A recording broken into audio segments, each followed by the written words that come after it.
FIMAT, donc le Grenelle de plan FIMAT, qui était l'agriculture au service de l'économie, au service de la croissance. Donc on voulait faire reconnaître en fait le rôle nourricier à l'agriculture. Aujourd'hui, il y a quand même 1 milliard de personnes dans le monde qui ne mangent pas à leur faim. On voulait aussi faire reconnaître le rôle écologique à l'agriculture par l'entretien des territoires. Et surtout le rôle important que pouvait apporter l'agriculture à la croissance. À la croissance, on entend depuis le 6 mai, là, donc on entend la croissance partout, dans le monde entier. On a un nouveau président, qui parle de croissance. On a l'impression que le monde vient de découvrir la croissance. Alors, mesdames et messieurs, les élus ou les candidats, plutôt parce que vous n'êtes pas encore élus, qui allez vous présenter bientôt. Si vous voulez de la croissance, la production porcine pourra vous apporter de la croissance. N'ayez aucune crainte là-dessus. On a vu les éleveurs tout à l'heure qui veulent se développer. Ils veulent se développer et ils peuvent vous apporter de la croissance. Donc, n'ayez pas peur, défendez l'agriculture. Ensuite, donc, en 2011, M. Alain Glon nous avait présenté en fait l'économie mondiale et la Bretagne dans cet échiquier mondial. Et cet humaniste nous avait dit qu'il y avait en Bretagne des hommes prêts à relever les défis. Mais par contre les carcans administratifs parisiens bloquaient tout. Donc là-dessus, c'est vrai que on a de la volonté, on a de l'envie, mais les carcans bloquent tout. Donc cette année, on invite M. Philippe Dessertine, économiste et directeur de l'Institut des hautes finances, donc économiste et financier. Donc pourquoi? Parce que nous, agriculteurs, ou le monde agricole a du mal à comprendre qu'on peut apporter de la croissance à la France, et aujourd'hui on a l'impression que c'est un peu tabou de parler de l'agriculture créateur de croissance. Donc là-dessus, j'espère que vous pourrez nous répondre et nous donner un petit peu votre vision des choses. On a l'impression aussi que parler d'agriculture à Paris, c'est pas bienvenu. Donc vous qui êtes interné à la télé, on vous voit un peu partout, vous qui êtes parisien, peut-être que vous pourrez nous dire si on peut parler d'agriculture au niveau parisien. Donc il y a des hommes motivés en agriculture, on l'a vu, on a eu trois éleveurs là, qui sont intervenus et qui nous ont montré qu'on avait encore de l'envie, on croyait encore en l'agriculture, mais aujourd'hui, l'un des points importants, c'est la ressource financière. Aujourd'hui, les projets sont bloqués parce que on n'a pas accès facilement ou moins facilement à la ressource financière. Parce qu'aujourd'hui, il faut montrer patte blanche, il faut montrer un bilan exceptionnel pour pouvoir avoir de l'argent avec les banques. C'est comme ça, c'est sans doute aussi les normes BAL, je ne sais plus combien on est, 3 ou 4 ou peut-être plus que ça. Mais bon, c'est comme ça. Donc, la ressource financière est importante. Et on a l'impression aussi que on paye en fait le défaut de paiement de certains pays, notamment la Grèce. Peut-être que là-dessus, vous allez aussi nous éclaircir et nous dire demain, est-ce que ça ira mieux dans ces pays-là? Et votre intervention, c'est sortons de la crise. Donc, je vous laisse la parole et merci d'avance pour votre intervention.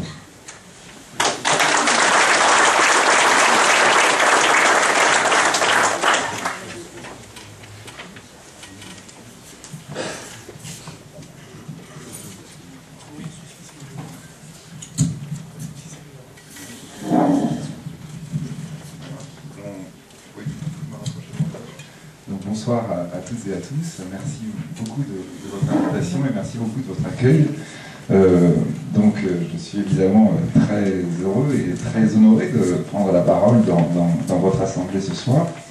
Donc Denis Garec, effectivement mon cousin, quand il m'a demandé de venir, m'avait dit, puis là tout à l'heure quand il est venu me chercher à l'avion, il m'a dit tu vas nous parler de choses positives. Alors j'ai dit oui, ça tombe pas très bien quand même, la période n'est pas extraordinaire. Puis j'ai senti là avant, il insistait vraiment en disant bon alors tu vas nous donner des bonnes nouvelles.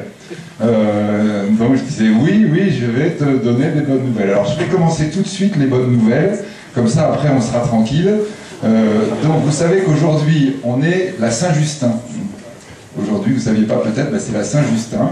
Et vous avez les vieux proverbes de nos campagnes qui sont très importants à connaître.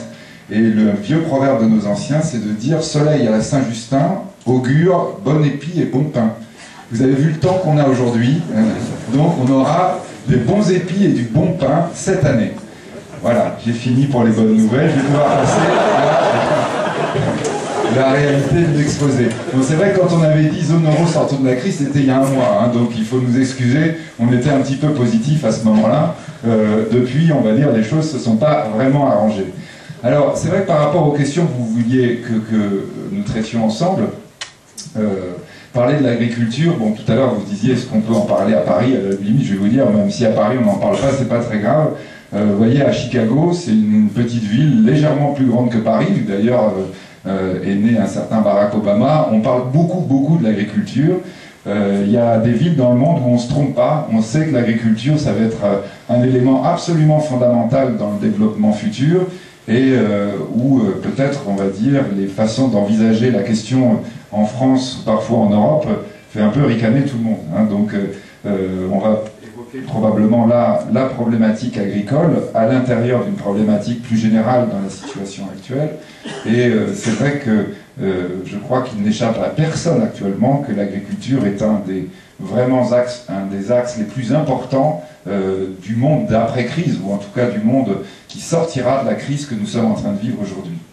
Alors, cela étant, peut-être au départ, pour essayer de bien représenter les choses, et vous allez voir qu'il y a des échos qui viendront avec tout un tas d'éléments que d'abord je traiterai ensuite, et puis même de ceux que je vous ai entendu évoquer, voire même que vous venez d'évoquer à l'instant, sur la manière, par exemple, de parler le langage bancaire. Juste, on est à BAL 3 pour le moment, hein, BAL 4 pas encore, c'est pas prévu, mais donc rien que BAL 3, c'est déjà important.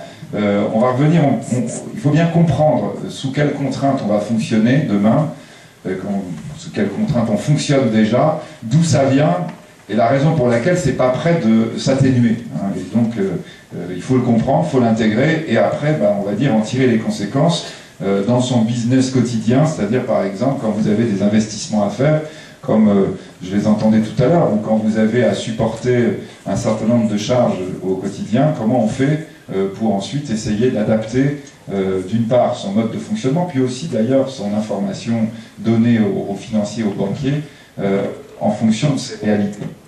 Alors peut-être juste revenir sur la raison pour laquelle nous sommes en situation extraordinairement difficile. Et quand je dis extraordinairement, c'est-à-dire que depuis juillet 2007, où a commencé fin juillet, on va dire, ou tout début 2007, où a commencé la crise que nous vivons aujourd'hui, on va dire, on franchit à chaque fois des paliers. Malheureusement, vous voyez, avec de temps en temps un moment où ça semble se calmer un petit peu. Là, on était depuis le début du mois de janvier plutôt dans une période de calme. Et là, on sent bien qu'on est reparti dans une période qui devient de plus en plus compliquée, qui est probablement encore plus grave que ce qu'on a connu auparavant. Juste évidemment, là, il y a deux mots qui permettent de les représenter, ou représenter la gravité de ce que nous allons connaître, c'est Grèce et Espagne. Je dirais Grèce parce qu'on atteint en intensité de la crise quelque chose qui devient tellement inquiétant que c'est plus seulement économique. Et puis l'Espagne parce que c'est vraiment un grand pays là qui est en difficulté, que quand il faut sauver un grand pays, ça veut dire qu'il faudra un grand montant d'argent. Hein, et que le grand montant d'argent, je vous rassure, c'est nous qui allons l'apporter. Hein, donc, je dirais, on est dans cette situation aujourd'hui, au mois de juin, juste au début juin 2012, et en effet, je pense que au mois de juillet, même, les choses auront évolué, et sans doute, effectivement, nous permettront peut-être d'y voir plus clair, mais sûrement pas, on va dire pour le moment, d'être forcément totalement rassuré. Alors, d'où vient cette crise? Cette crise, il faut le dire, le rappeler sans cesse. Elle vient de deux éléments. Elle provient du fait que l'économie du monde est rentrée dans la mondialisation. Alors, immédiatement, vous allez dire, j'en étais sûr, c'est ça l'origine. Donc peut-être juste rappeler la mondialisation. La mondialisation, c'est quoi? C'est un phénomène qui commence en 1989. 1989, c'est à la fois la chute du mur de Berlin, c'est-à-dire le mur de Berlin, c'est la fin de la Deuxième Guerre mondiale. Et malheureusement, peut-être après, quand on va discuter un tout petit peu, on aura prononcé ce mot-là, le mot guerre, et pas pour guerre économique. Il faut se souvenir. La mondialisation, c'est enfin on solde la fin de la guerre. On solde la guerre froide, 89. L'Europe, l'euro, on y reviendra. C'est aussi quelque chose qui a été constitué sur le souvenir de la guerre. Et on doit l'avoir absolument, surtout en ce moment. Et notamment, par exemple, quand on évoquera la Grèce ou quand on évoquera les problématiques européennes qui sont devant nous. Donc 89, c'est ça. Et 89, c'est en même temps les événements de Tiananmen à Pékin. Peut-être vous vous en souvenez, on se souvient de cette photo. Vous avez un jeune homme avec son panier à commission qui est en face d'une colonne de chars et qui les empêche d'avancer. Ça ne lui a pas porté chance, hein. Il a fait presque 10 ans de prison, mais cette photo symbolise au fond ce qui s'est passé en Chine à ce moment-là, et qui est le démarrage du développement de la Chine, vraiment. C'est-à-dire le moment où la Chine va devenir peu à peu la deuxième puissance économique du monde. On devrait dire d'ailleurs, peut-être c'est important aussi de le rappeler, redevenir la deuxième puissance économique. En 1820, on va dire avant la révolution industrielle, les plus grandes économies du monde s'appelaient la Chine et l'Inde, représentaient à l'époque 50% de la production de richesse du monde en 1820. Après, de 1820 jusqu'à 90, mais enfin en réalité jusqu'à 2000, elles ont été complètement marginalisées. Ces deux économies sont en train de retrouver leur place. 89, c'est le démarrage au fond du retour à la normale. C'est-à-dire que les pays les plus puissants en termes démographiques du monde, la Chine, 1,3 milliard d'habitants. Enfin, je veux dire, vous voyez, on a même du mal à représenter ce que ça fait, 1,3 milliard d'habitants. Vous êtes dans une grande ville en Chine, c'est la moitié de la population française. Donc on est dans des échelles qui n'ont rien à voir avec les nôtres. Ces pays gigantesques, à partir de 89, vont pouvoir reprendre la place qui doit être la leur. C'est pas normal, même si ça nous fait très plaisir, qu'un pays de 60 millions d'habitants, la France, soit la 5e puissance mondiale. C'est pas normal, il y a quelque chose qui va pas. C'est pas normal que le PIB de l'Espagne, c'est-à-dire ce que produit l'Espagne en un an, ce soit plus, vous m'entendez bien, plus que la totalité de ce que produit le continent africain, y compris les pays producteurs de pétrole en Afrique, y compris l'Afrique du Sud. Vous faites l'addition de tout ce que produit toute l'Afrique, ça fait même pas ce que produit l'Espagne. Donc c'est ça, la réalité du monde, et c'est ça, on va dire, le côté complètement anormal du monde d'avant 1989 qui explique la mondialisation. La mondialisation, c'est que durablement, on ne pouvait pas rester dans cette situation, du moins si on était véritablement en paix. À la limite, quand on est en guerre, en préparation de guerre, on dit, bah oui, c'est pas normal, mais vous comprenez, on est en période exceptionnelle. La période exceptionnelle, elle a duré de 85 à 89, ça fait quand même long. Hein. Donc là, effectivement, on est arrivé au moment où il fallait rééquilibrer. Juste se souvenir, la mondialisation, ça veut dire quoi? Ça veut dire en 10 ans, de 1990 à 2000, 1,5 milliard, alors on parle beaucoup de milliards ensuite, là c'est 1,5 milliard de gens, de personnes, qui sortent du seuil de pauvreté. Le seuil de pauvreté, c'est 2 $ par jour pour vivre. Donc 1,5 milliard de personnes dans la mondialisation qui commence en 90 vont sortir du seuil de pauvreté. Là encore, les échelles sont absolument gigantesques. Et quand nous, évidemment, en Occident, en particulier en France, on condamne la mondialisation, on comprend bien quand on l'explique dans des sommets internationaux, on a un peu de mal à être suivi par les pays autrefois pauvres. Ils disent la mondialisation, oui, il y a des problèmes, mais attendez, on ne va pas la supprimer. Vous comprenez, nous, on a 1,5 milliard qui sont sortis du seuil de pauvreté. Excusez-nous, il y en a encore 4 milliards qui attendent ça. Il y a encore 4 milliards qui attendent ça. Donc voilà, la mondialisation, 1989, c'est ce phénomène qui veut dire que les pays pauvres vont devenir plus riches. La deuxième explication de la crise, c'est que dans le même temps, en ce qui nous concerne, pays riches, bah, logiquement, ça veut dire qu'on va devenir un peu plus pauvre. Ce que l'on a appris depuis 90, c'est que les ressources de la Terre, elles n'étaient pas sans limite. Que la croissance, et là je reprends le terme que vous avez utilisé, malheureusement, elle ne sera pas infinie. On ne peut pas avoir 8-10% de croissance, comme l'a eu la Chine par exemple, pendant un temps infini. On ne peut même pas avoir 4% de croissance dans le monde pendant un temps infini. La croissance, si aujourd'hui elle se poursuit, ça veut dire en général que vous avez des pays qui grandissent et que d'autres en face vont légèrement diminuer. On va dire, quand on est dans une économie mondiale, c'est quasiment obligatoire. Et donc, l'autre origine de la crise, la première, c'est la mondialisation, mais quand on la décrit pour les pays émergents, on ne voit pas pourquoi ça fait une crise. L'autre origine de la crise, c'est que la mondialisation, elle implique normalement un appauvrissement des pays riches. Et que là, l'appauvrissement des pays riches, il a été politiquement un peu compliqué à gérer.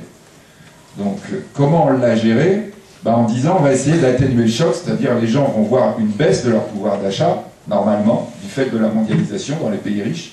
Normalement, ça ne doit pas être une catastrophe, en moyenne, parce que c'est quand même des gens qui sont beaucoup, beaucoup plus riches. Là, le 2 $ par jour, eux, ça ne les concerne pas du tout.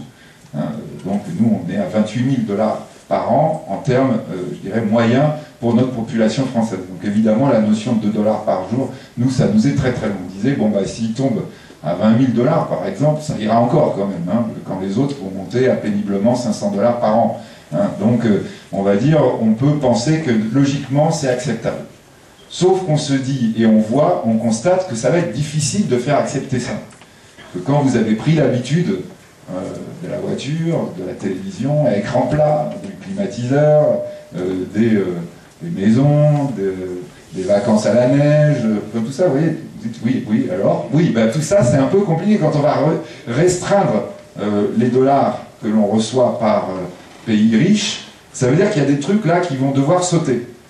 Et l'homme politique qui se présente aux élections, vous avez dit peut-être qu'il y en a dans la salle, il sait bien que le jour où il va annoncer qu'il va falloir se serrer la ceinture et qu'il annonce que ça, en général, ça finit pas bien. D'ailleurs, s'il fallait vérifier, on a eu des élections il y a peu de temps qui l'ont démontré, plus vous étiez pessimiste, plus en général les gens disaient celui-là on ne vote pas pour lui. Donc là, on a effectivement quelque chose qui apparaît très vite dans les grands pays comme quelque chose de compliqué. Quelle va être la solution que vont trouver les politiques des pays riches? Et là, soyons clairs, il faut les accabler parce qu'il n'y a aucun doute, c'est de là que ça vient. Ceux qui l'ont privilégié et qui le privilégient depuis toujours s'appellent les Américains. Les Américains vont dire, la solution, c'est simple, c'est que puisqu'on ne produit plus de richesse, ou un peu moins de richesse, on va compenser cette richesse qui nous manque par de la dette. Et donc les pays riches vont développer, à partir du début des années 90, de la dette pour maintenir leur niveau de vie. Voire même, parce que tant qu'à faire, ce serait dommage, puisque quand il n'y a plus de limite, autant en profiter, voire même pour augmenter leur niveau de vie. Donc en disant, la dette c'est super, vous endettez, ça fait longtemps qu'en économie on avait pensé à ça, que quand les gens ne sont pas contents, il faut leur permettre de s'endetter. Du coup, effectivement, tout d'un coup, ils montent leur niveau de vie et tout va bien. Donc ça a été le choix qui a été fait politiquement par les grands États occidentaux à partir du début des années 90. Vous voyez, s'il y a un homme qui représente ça, souvent on l'a présenté d'ailleurs comme le responsable de la crise, c'est Alan Greenspan. C'était le patron de la Banque centrale américaine, de la Fed américaine. Il est resté en poste pendant 19 ans. Il a fini son mandat en 2005, donc vous voyez, il a été en plein dans cette période. Et ça a été le gars qui, sans arrêt, disait « faut baisser les taux d'intérêt, même si normalement ils devraient être plus élevés. Il faut permettre à toutes les banques et à tout le système financier d'obtenir toute la liquidité. » Quand on dit la liquidité, quand on imprime de la monnaie, c'est-à-dire de la dette. Toute la dette que les gens veuillent, il faut leur donner. Parce que j'ai remarqué une chose, c'est que quand on leur donne de la dette, ils sont contents. Alors quand Greenspan disait ça, on disait c'est quelqu'un d'intelligent, et le politique à côté, au début c'était Clinton, puis après c'était le fils Bush, il se disait, ce gars-là, il est vraiment très très bon, parce que moi j'ai remarqué aussi que quand les électeurs, ils sont contents, ils votent pour moi. Et donc, effectivement, d'ailleurs les deux ont été réélus chacun, et donc ça a été le grand principe, de dire on développe de la dette pour compenser le manque de richesse. Alors juste là, si on revient sur le problème qu'on a en ce moment, c'est que normalement en économie c'est exactement l'inverse. C'est-à-dire que là vous êtes en train de faire exactement l'inverse de ce qu'il faut. Alors juste au passage, par rapport à ce que vous disiez, et donc on va être très très concret là, normalement on accorde de la dette à une personne, à une entreprise, à un pays, quand elle démontre qu'elle va créer de la richesse. Normalement c'est ça. Vous voyez, un banquier, je sais qu'il y en a dans la salle, puisque on a vu tout à l'heure, un banquier quand il va accorder la dette à un client, qu'est-ce qu'il demande? Il demande, montrez-moi, pas le bilan. Il dit, montrez-moi votre compte de résultat prévisionnel. Montrez-moi ce que vous avez prévu de gagner comme argent. Et là, vous pouvez dire, on en a marre de tous ces documents, on en a marre, on est obligé de remplir des trucs, mais en réalité, c'est ça, vraiment, l'idée absolue que vous devez avoir, l'obsession que vous devez avoir. C'est dire, on doit être de plus en plus fort dans la prévision de la richesse qu'on dégage. On va dire, oui, mais c'est compliqué, il y a les cours qui varient, etc. Et bien, il faut que vous fassiez des plans différents. Parce que c'est ça, on va dire, l'élément de base sur lequel on doit se positionner, c'est-à-dire l'idée de création de richesse. Le problème, donc, quand vous êtes des pays, des zones qui vont créer de moins en moins de richesse, c'est que logiquement, on ne devrait plus normalement créer de dette. C'est exactement l'inverse de ce qu'on voulait. Et donc, qu'est-ce qu'on va faire à partir des années 90? On va dire, c'est vraiment embêtant ces règles bancaires, c'est vraiment embêtant ces règles financières. Donc, si on essayait d'inventer une nouvelle dette, un nouveau type de dette, une dette qui serait plus gagée sur ce que vous allez produire comme richesse, mais qui serait gagée sur la garantie que vous pouvez proposer. Là, le bilan. Et ça, c'est jamais bon. Quand on commence à vous proposer de la dette en disant « montrez-moi votre bilan », ça, c'est toujours très mauvais. Vous avez une grande entreprise qui vient de faire faillite, enfin qui vient de déposer le bilan ce matin, si vous voyez ce que je veux dire, qui a un endettement massif qui a été lié précisément à cette logique-là. Je veux me développer, j'ai besoin de dette. Mais attendez, je regarde, vous n'avez pas l'air d'être capable de produire la richesse. J'ai besoin de garantie, je vais vous en donner. Et là, on trouve toutes les garanties possibles, toutes les cautions possibles, même les collectivités publiques aujourd'hui sont parfois cautions de dette privée, parce que ça permet justement de ne pas poser la question qui fâche, quelle richesse vous allez créer demain. Et donc c'est comme ça que ça a commencé à se développer, cette dette folle, en l'occurrence sur la meilleure garantie que toujours, dans toute l'histoire, on a toujours trouvé pour gager les dettes, la garantie de l'immobilier. Hein, vous êtes, aujourd'hui, vous voulez reprendre une exploitation porcine, vous n'avez pas d'argent, vous ne connaissez pas trop le métier, mais vous arrivez en disant, vous savez, moi, par héritage, j'ai 12 maisons, dont 3 à Paris, et puis un immeuble à New York. Je vous garantis que le lendemain, vous avez votre prêt. Il n'y a aucun problème. Pourtant, vous allez sans doute vous casser la gueule parce que vous ne connaissez rien à l'élevage. Mais vous aurez votre prêt parce que vous avez une garantie. C'est-à-dire que là, effectivement, vous ne serez pas capable de rembourser la dette, mais du coup, on bouffera vos actifs en échange de la dette. Et donc c'est ça qu'on a commencé à faire en disant, bah, plutôt que d'attendre qu'on crée de la richesse, puisqu'on sait qu'on ne va plus en créer, c'est les pauvres qui vont en créer de plus en plus. Et bien mettons des garanties en face. Et du coup, on a commencé à émettre de la dette. Et plus on émettait de la dette, à quoi on l'utilisait? Et bien acheter des actifs. Normal, on ne créait pas de richesse. Et plus on achetait des actifs, plus les actifs prenaient de valeur. Et plus les actifs prenaient de valeur, plus on avait de la garantie pour émettre de la dette. Vous êtes d'accord? Vous dites, attendez, là, je ne comprends pas, il y a un truc qui ne va pas. Vous avez raison, il y a un truc qui ne va pas. C'est-à-dire que, en fait, votre dette, elle sert à alimenter la garantie qui va vous permettre d'émettre de la dette nouvelle. C'est-à-dire qu'aux États-Unis, vous n'aviez pas de boulot, vous n'avez pas de ressources, vous achetiez une maison, on disait, mais c'est génial, vous avez la garantie, c'est la maison que vous achetez. Le gars se grattait la tête, on disait, ah oui, je n'avais pas pensé, je n'avais pas vu les choses comme ça, donc je suis au chômage, je gagne. Aucun problème, on vous prête parce que vous avez la valeur de la maison en face. Et comme on faisait ça pour tout le monde commençait à dire, mais moi je veux aussi acheter une maison. Ben, normal, aucun problème, puisque vous aviez le prêt pour le faire, le prêt était garanti par la maison. Ça conduit à quoi? Ça conduit à faire monter le prix de la maison. Et là, vous aviez les banquiers, 2 ans à 3 ans après l'achat de votre maison, qui revenaient en disant, dites, vous savez, je viens de voir un truc là, vous savez pas assez emprunter. Vous n'avez pas assez emprunté, votre maison a monté en prix. Alors, le gars, vous voyez, déjà était pauvre, etc., mais au moins il avait un toit. Il dit, attendez, je comprends pas. Ben oui, normalement, vous voyez, je m'en fiche de vous, je regarde la garantie de votre maison. Je constate que je ne vous ai pas assez donné d'argent. Le gars, il attend, il dit, vous allez me donner de l'argent parce que... Oui, oui, absolument. Et j'en fais quoi? Ben, vous le consommez, bien sûr. Vous n'avez pas besoin d'attendre quoi que ce soit, puisque votre maison, elle commence à prendre de la valeur. Dès l'année prochaine, je viendrai vous faire un chèque supplémentaire. C'est comme ça que ça s'est passé. C'est comme ça que les États-Unis ont eu des croissances à 3 à 4%, avec une consommation totalement dingue. On disait, comment ces gens-là consomment, ils créent plus ou ils créent de moins en moins de richesse? Ah si, ils créent de la richesse parce que la valeur des actifs des immeubles à New York, à San Francisco, en Floride, explosait. On est d'accord que c'est un jeu de dingue. On est d'accord que quand je vous explique ça, vous dites on est tombé sur la tête. On est d'accord que ce que l'on attend, tous les Européens, en ce moment, à part quelques fous en Allemagne, c'est qu'on commence à émettre de la dette au niveau de la BCE. C'est-à-dire qu'on trouve ça totalement fou quand on parle des Américains des années 90, et on est en train d'attendre exactement de faire la même chose, à peu près le mois prochain, quand on va dire à la BCE, imprimer de la monnaie. Qu'est-ce que vous avez comme garantie? on va dire. Ben, on a la garantie des grands États. L'Europe, c'est quand même important, c'est du solide. C'est ça que vous entendez aujourd'hui. L'Europe, c'est du solide. Donc on peut émettre de la dette en garantie. Bonne idée. Vous allez préparer exactement la même catastrophe, en beaucoup plus fort que celle dans laquelle nous sommes déjà. On ne peut pas émettre de la dette si on ne crée pas de richesse. On ne peut pas émettre de la dette si on ne crée pas de richesse. On va dire que la grande idée forte qui sort de cette crise, et là pour le coup c'est peut-être quelque chose de finalement pas mauvais en soi, c'est de ramener l'idée de la poule et de l'œuf dans le bon ordre. En disant, oui d'accord, si vous créez de la richesse et qu'on ne consomme pas, c'est embêtant. Mais néanmoins, on va dire pour un particulier, pour un pays, pour une entreprise, on commence par créer de la richesse avant de consommer. On commence à dire, donc c'est ce qu'on appelle, vous voyez, en termes, on va dire très officiels, c'est l'économie de l'offre avant l'économie de la demande. C'est ça, le grand changement qui s'est produit avec cette crise. C'est-à-dire qu'on a dit effectivement, les pays qui vont maintenant dominer le monde, c'est ceux qui produisent le plus de richesses.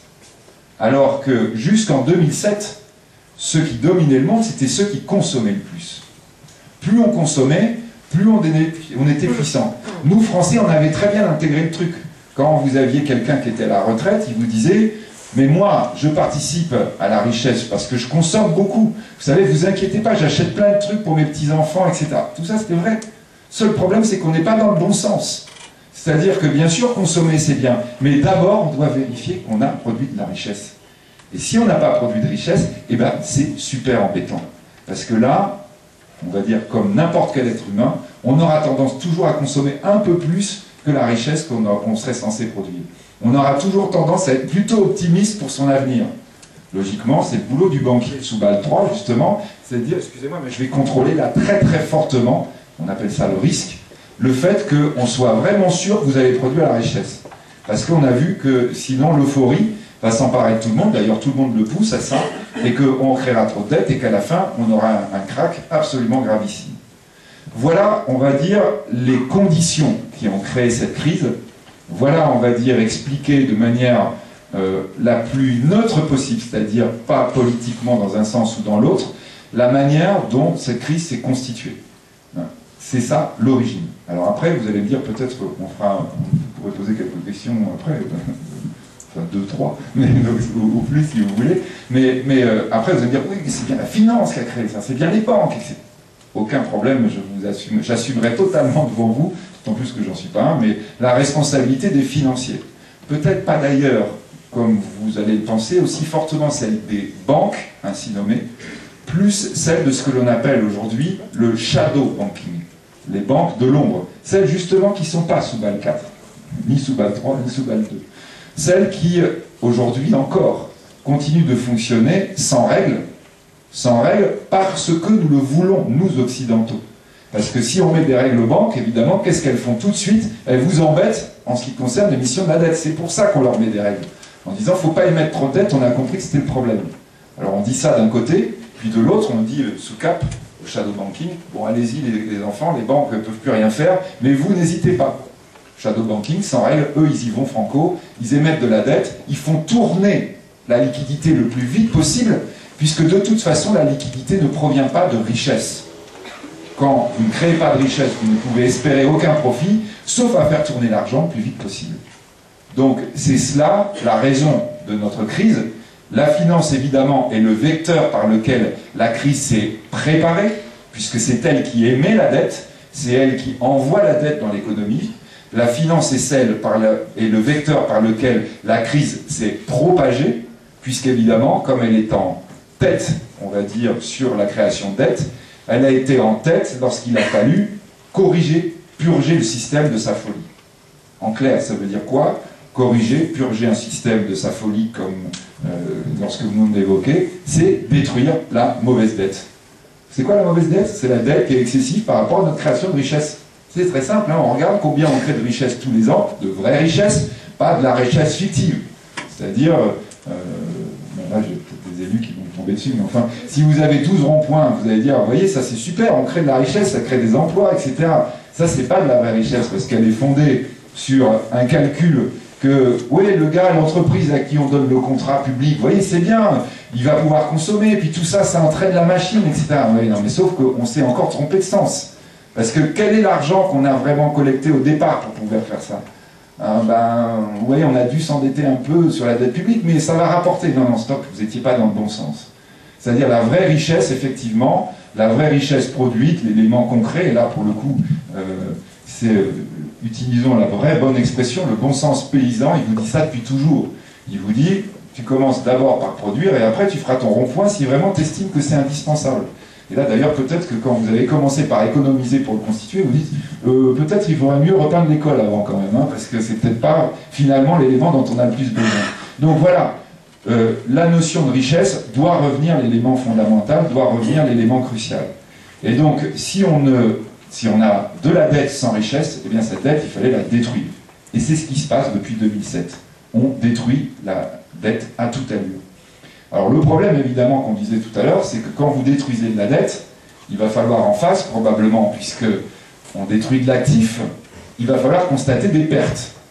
Détruire de la dette, ça veut dire constater des pertes, hein, c'est-à-dire des faux actifs qui ont été constitués, on les supprime, ce sont des pertes, et là, effectivement, les pertes, on les mesure à l'échelle de la folie qui a pris l'Occident depuis 90. C'est-à-dire que là, on est en milliers de milliards de dollars. Et quand vous encaissez des pertes de 5, 6 000 milliards de dollars, ça commence à faire très très mal.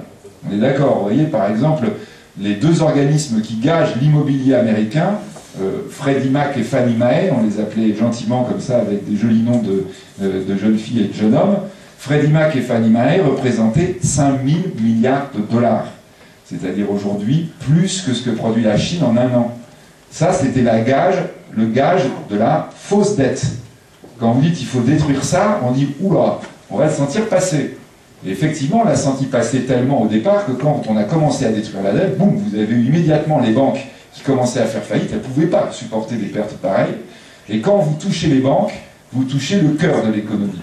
Le cœur au sens propre, celui qui aspire la liquidité, le sang de l'économie, la liquidité, l'argent disponible, et qui le renvoie vers des organes qui créent la richesse, qui permettent alors d'avoir un équilibre. Quand vous touchez le cœur, même si vous avez toute votre économie qui est, on va dire, en bonne santé, vous avez des très bons yeux, vous avez des très bonnes mains, vous avez un très bon cerveau, vous dites, vraiment, je comprends pas pourquoi je ne suis pas encore en vie. Bah oui, parce que vous avez un infarctus.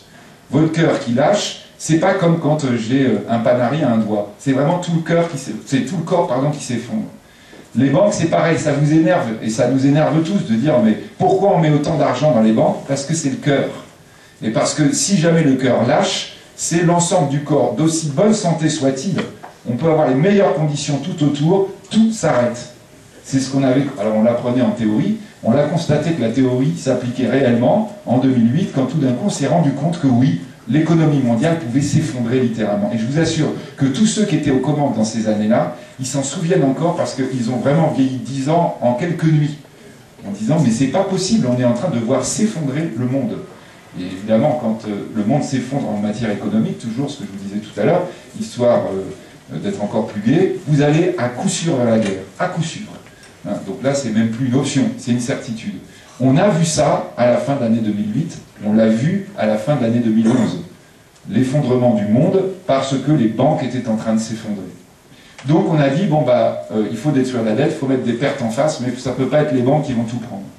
Et donc ce sont les États qui ont commencé à reprendre les dettes en disant, je vais me charger de les détruire, moi État c'est moins grave.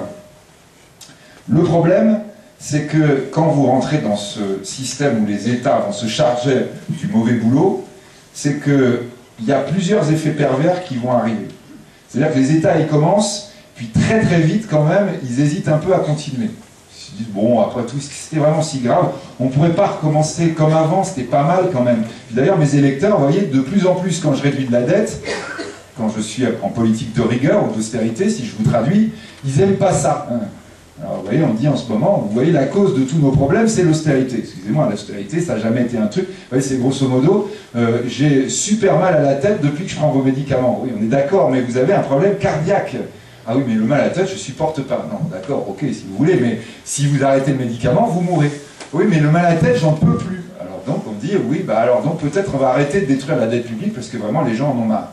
Non, non, mais vous avez toujours le risque cardiaque. Je vous rappelle, excusez-moi, vous avez toujours le risque cardiaque. Ah oui, c'est un médecin à fort accent allemand là, qui parle. En disant, là, vous avez un vrai problème qui n'est toujours pas réglé.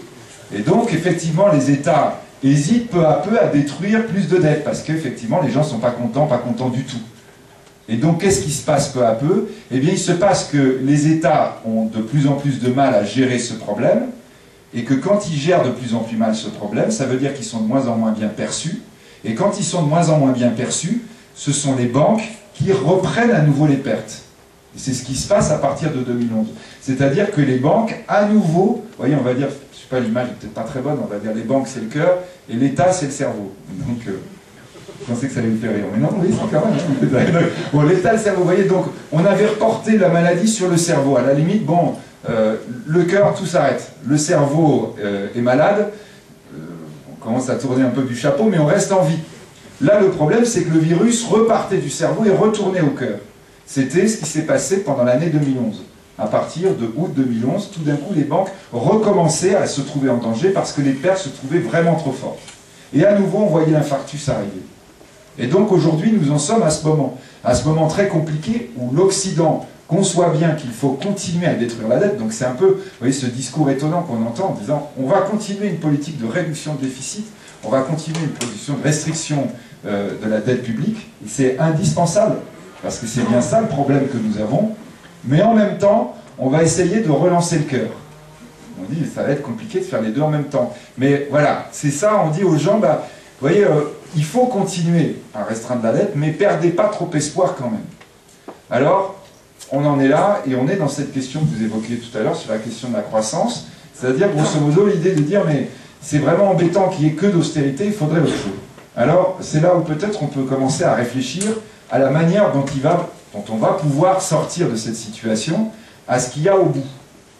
Ce qu'il y a au bout, donc, d'abord, peut-être, premièrement, pour évacuer tout de suite les questions après, l'autre jour, je faisais une conférence, et il y a quelqu'un qui dit « Ouais, votre truc, c'est très, très abstrait, moi, j'en ai marre, dites-nous réellement ce que ça veut dire concrètement pour tout le monde. » Voilà, ça m'a énervé, je lui ai dit « Bon, maintenant, alors, on arrête de rire, vous posez la question, vous savez très bien.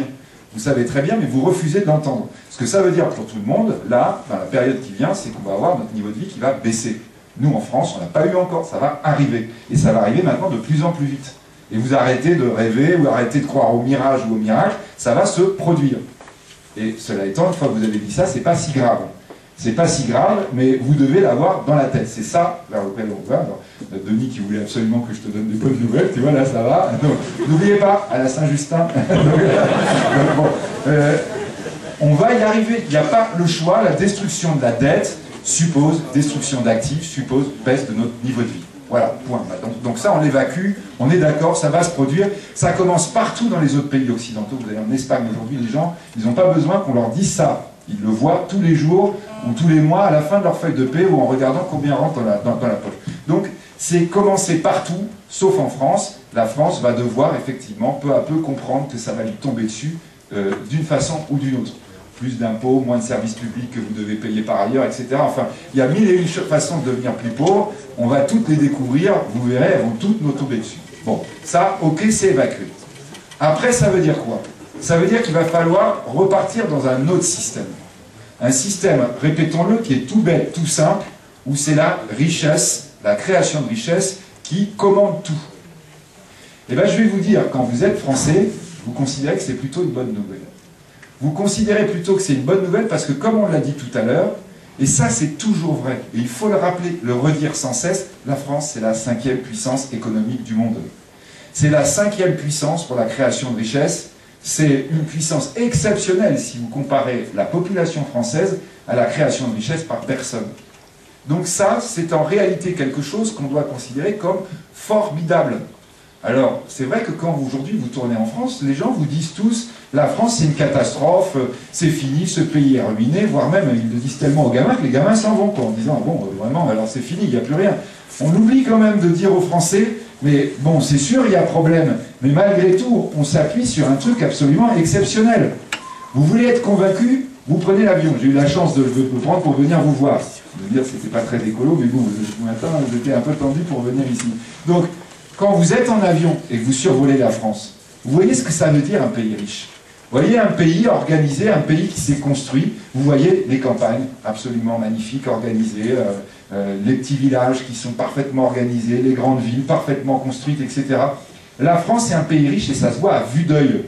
Vous survolez un pays pauvre et vous survolez la France, vous voyez la différence. Elle est criante et elle est toujours là. Cette différence entre la France, pays extrêmement riche, et tant de pays pauvres dans le monde, elle provient de quoi? Elle provient du fait que depuis des générations et des générations, la France produit de la richesse.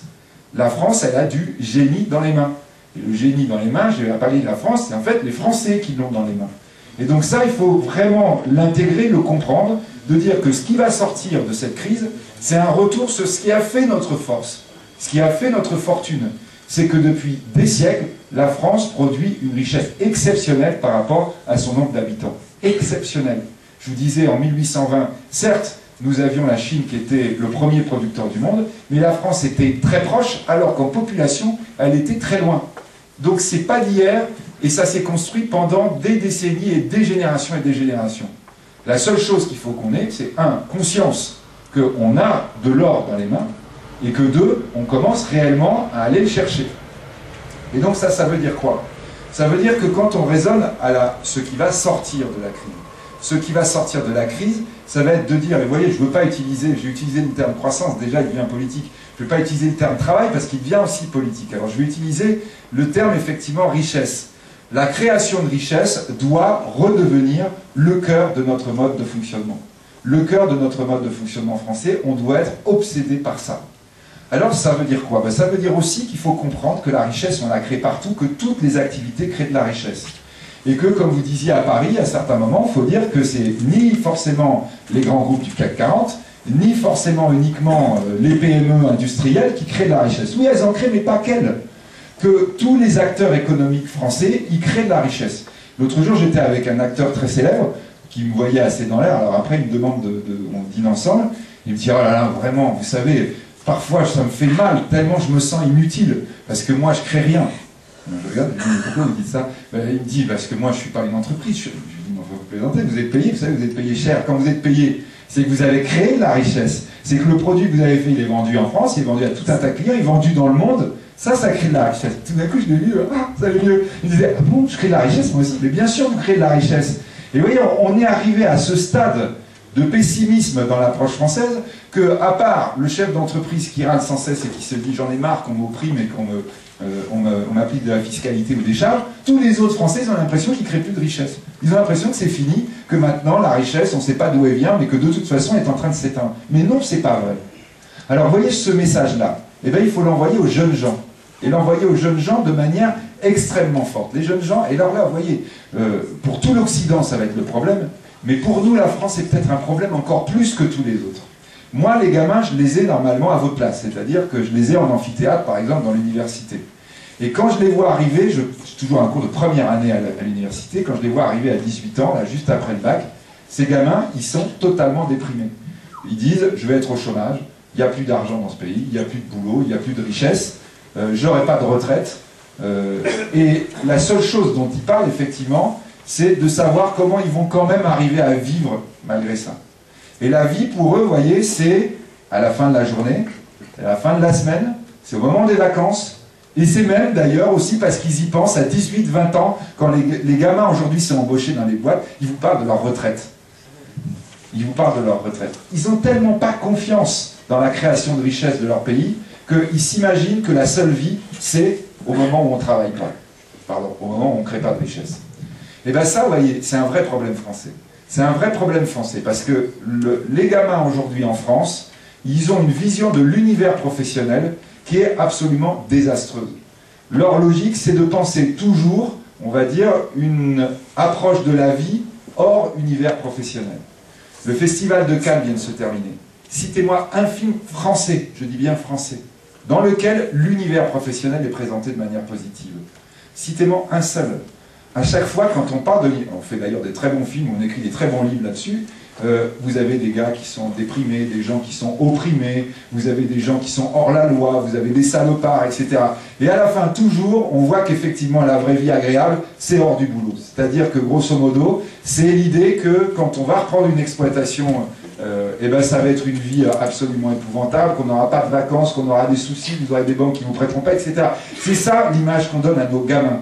Et quand je dis j'en ai, donc je pense que je suis aussi coupable que vous pouvez l'être quand vous m'envoyez vos enfants. Tous nos enfants en France voient ça. Tous nos enfants en France conçoivent l'univers professionnel comme oppresseur, comme étant un truc, et je répète bien, pas uniquement l'entreprise, comme un truc désastreux. Et donc ça pose un vrai souci. Vous voyez, parfois de mes gamins à l'université, j'invite des professionnels, ça peut être des éleveurs, ça peut être des chefs d'entreprise, des chercheurs ou des fonctionnaires. Je leur dis, venez parler devant les jeunes, voir ce que c'est l'univers professionnel. Alors souvent, le gars arrive en disant, mais qui c'est? Je leur dis, ils sont 800, hein, vous êtes une petite assemblée, mais là, il y en a 800 dans l'amphi. Et donc, ils me disent, vous voulez que je leur dise quoi à tous vos gamins qui les regardent comme ça, comme des bêtes curieuses? Je leur dis, dites juste, commencez juste en expliquant que parfois, le soir, à 8 h, vous êtes encore au boulot. Et que vous y êtes, non pas parce que vous voulez gagner plein d'argent à la fin du mois, non pas parce qu'on vous a mis une chaîne au pied qui vous empêche et que vous attendez qu'on ouvre le cadenas, mais parce que vous n'avez pas vu passer le temps.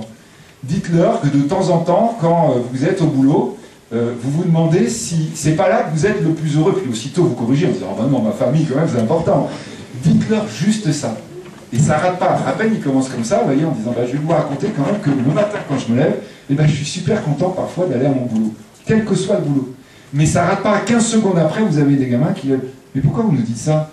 Et 15 secondes après, vous savez, c'est la première fois qu'on entend ça. C'est la première fois qu'on entend ça. Donc notre logique de dire que on va être de plus en plus riche, plus on consomme. Et quand on est au boulot, on ne consomme pas assez. Que la consommation, c'est la clé de tout, qui a été la folie de notre économie, de la demande, qui a créé cette crise. Eh bien, aujourd'hui, il va falloir l'inverser, et l'inverser peut-être de cette manière toute simple. D'expliquer aux gens que, on va dire, la vraie vie, que la vraie utilité d'un être humain dans une société humaine, c'est ce qui va faire de sa vie. Bien sûr, les enfants, la famille et tout, et la console et les matchs de foot, c'est important, on est d'accord. La convivialité, les amis, c'est important. Mais ce que vous faites de votre vie, c'est d'abord ce que vous créez comme richesse. Et vous voyez, richesse, c'est pas forcément financier, mais c'est juste ça. Et ça, tout d'un coup, les jeunes, ça leur change la vision. Et je vous garantis qu'en France, on a un vrai problème à ce niveau-là. Je sais que, par exemple, il y a des exploitations qui ne trouvent pas de successeurs, qui ont du mal à trouver des repreneurs. Eh bien, dites-vous peut-être qu'il y a un problème à ce niveau-là.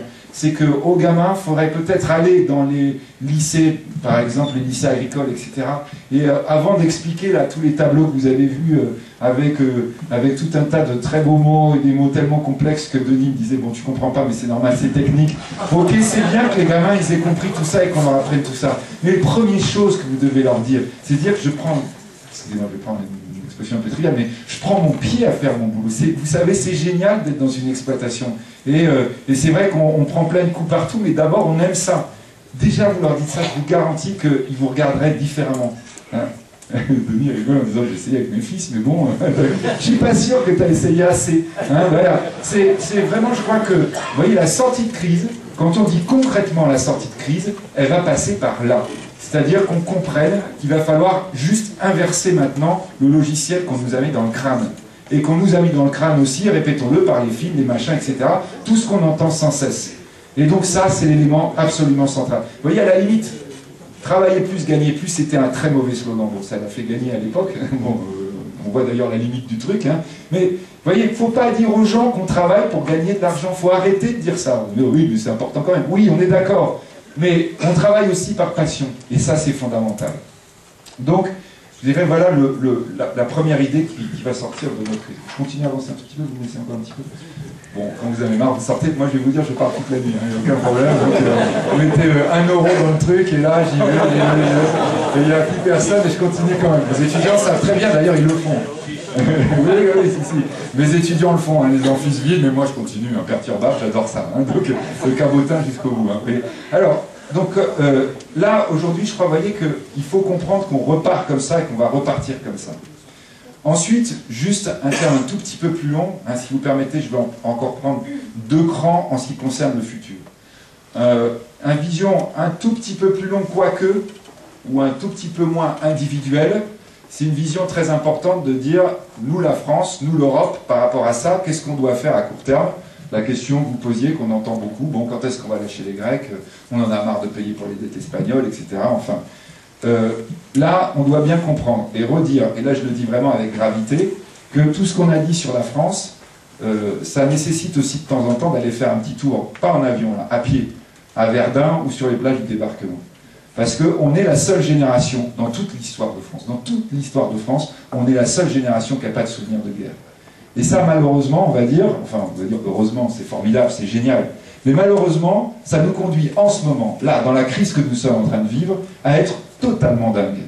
C'est-à-dire à s'imaginer que le monde n'est qu'économie, que le monde n'est que des tableaux bancaires en disant là, il y a trop, ça suffit, on va et au revoir. Merci beaucoup d'être venu.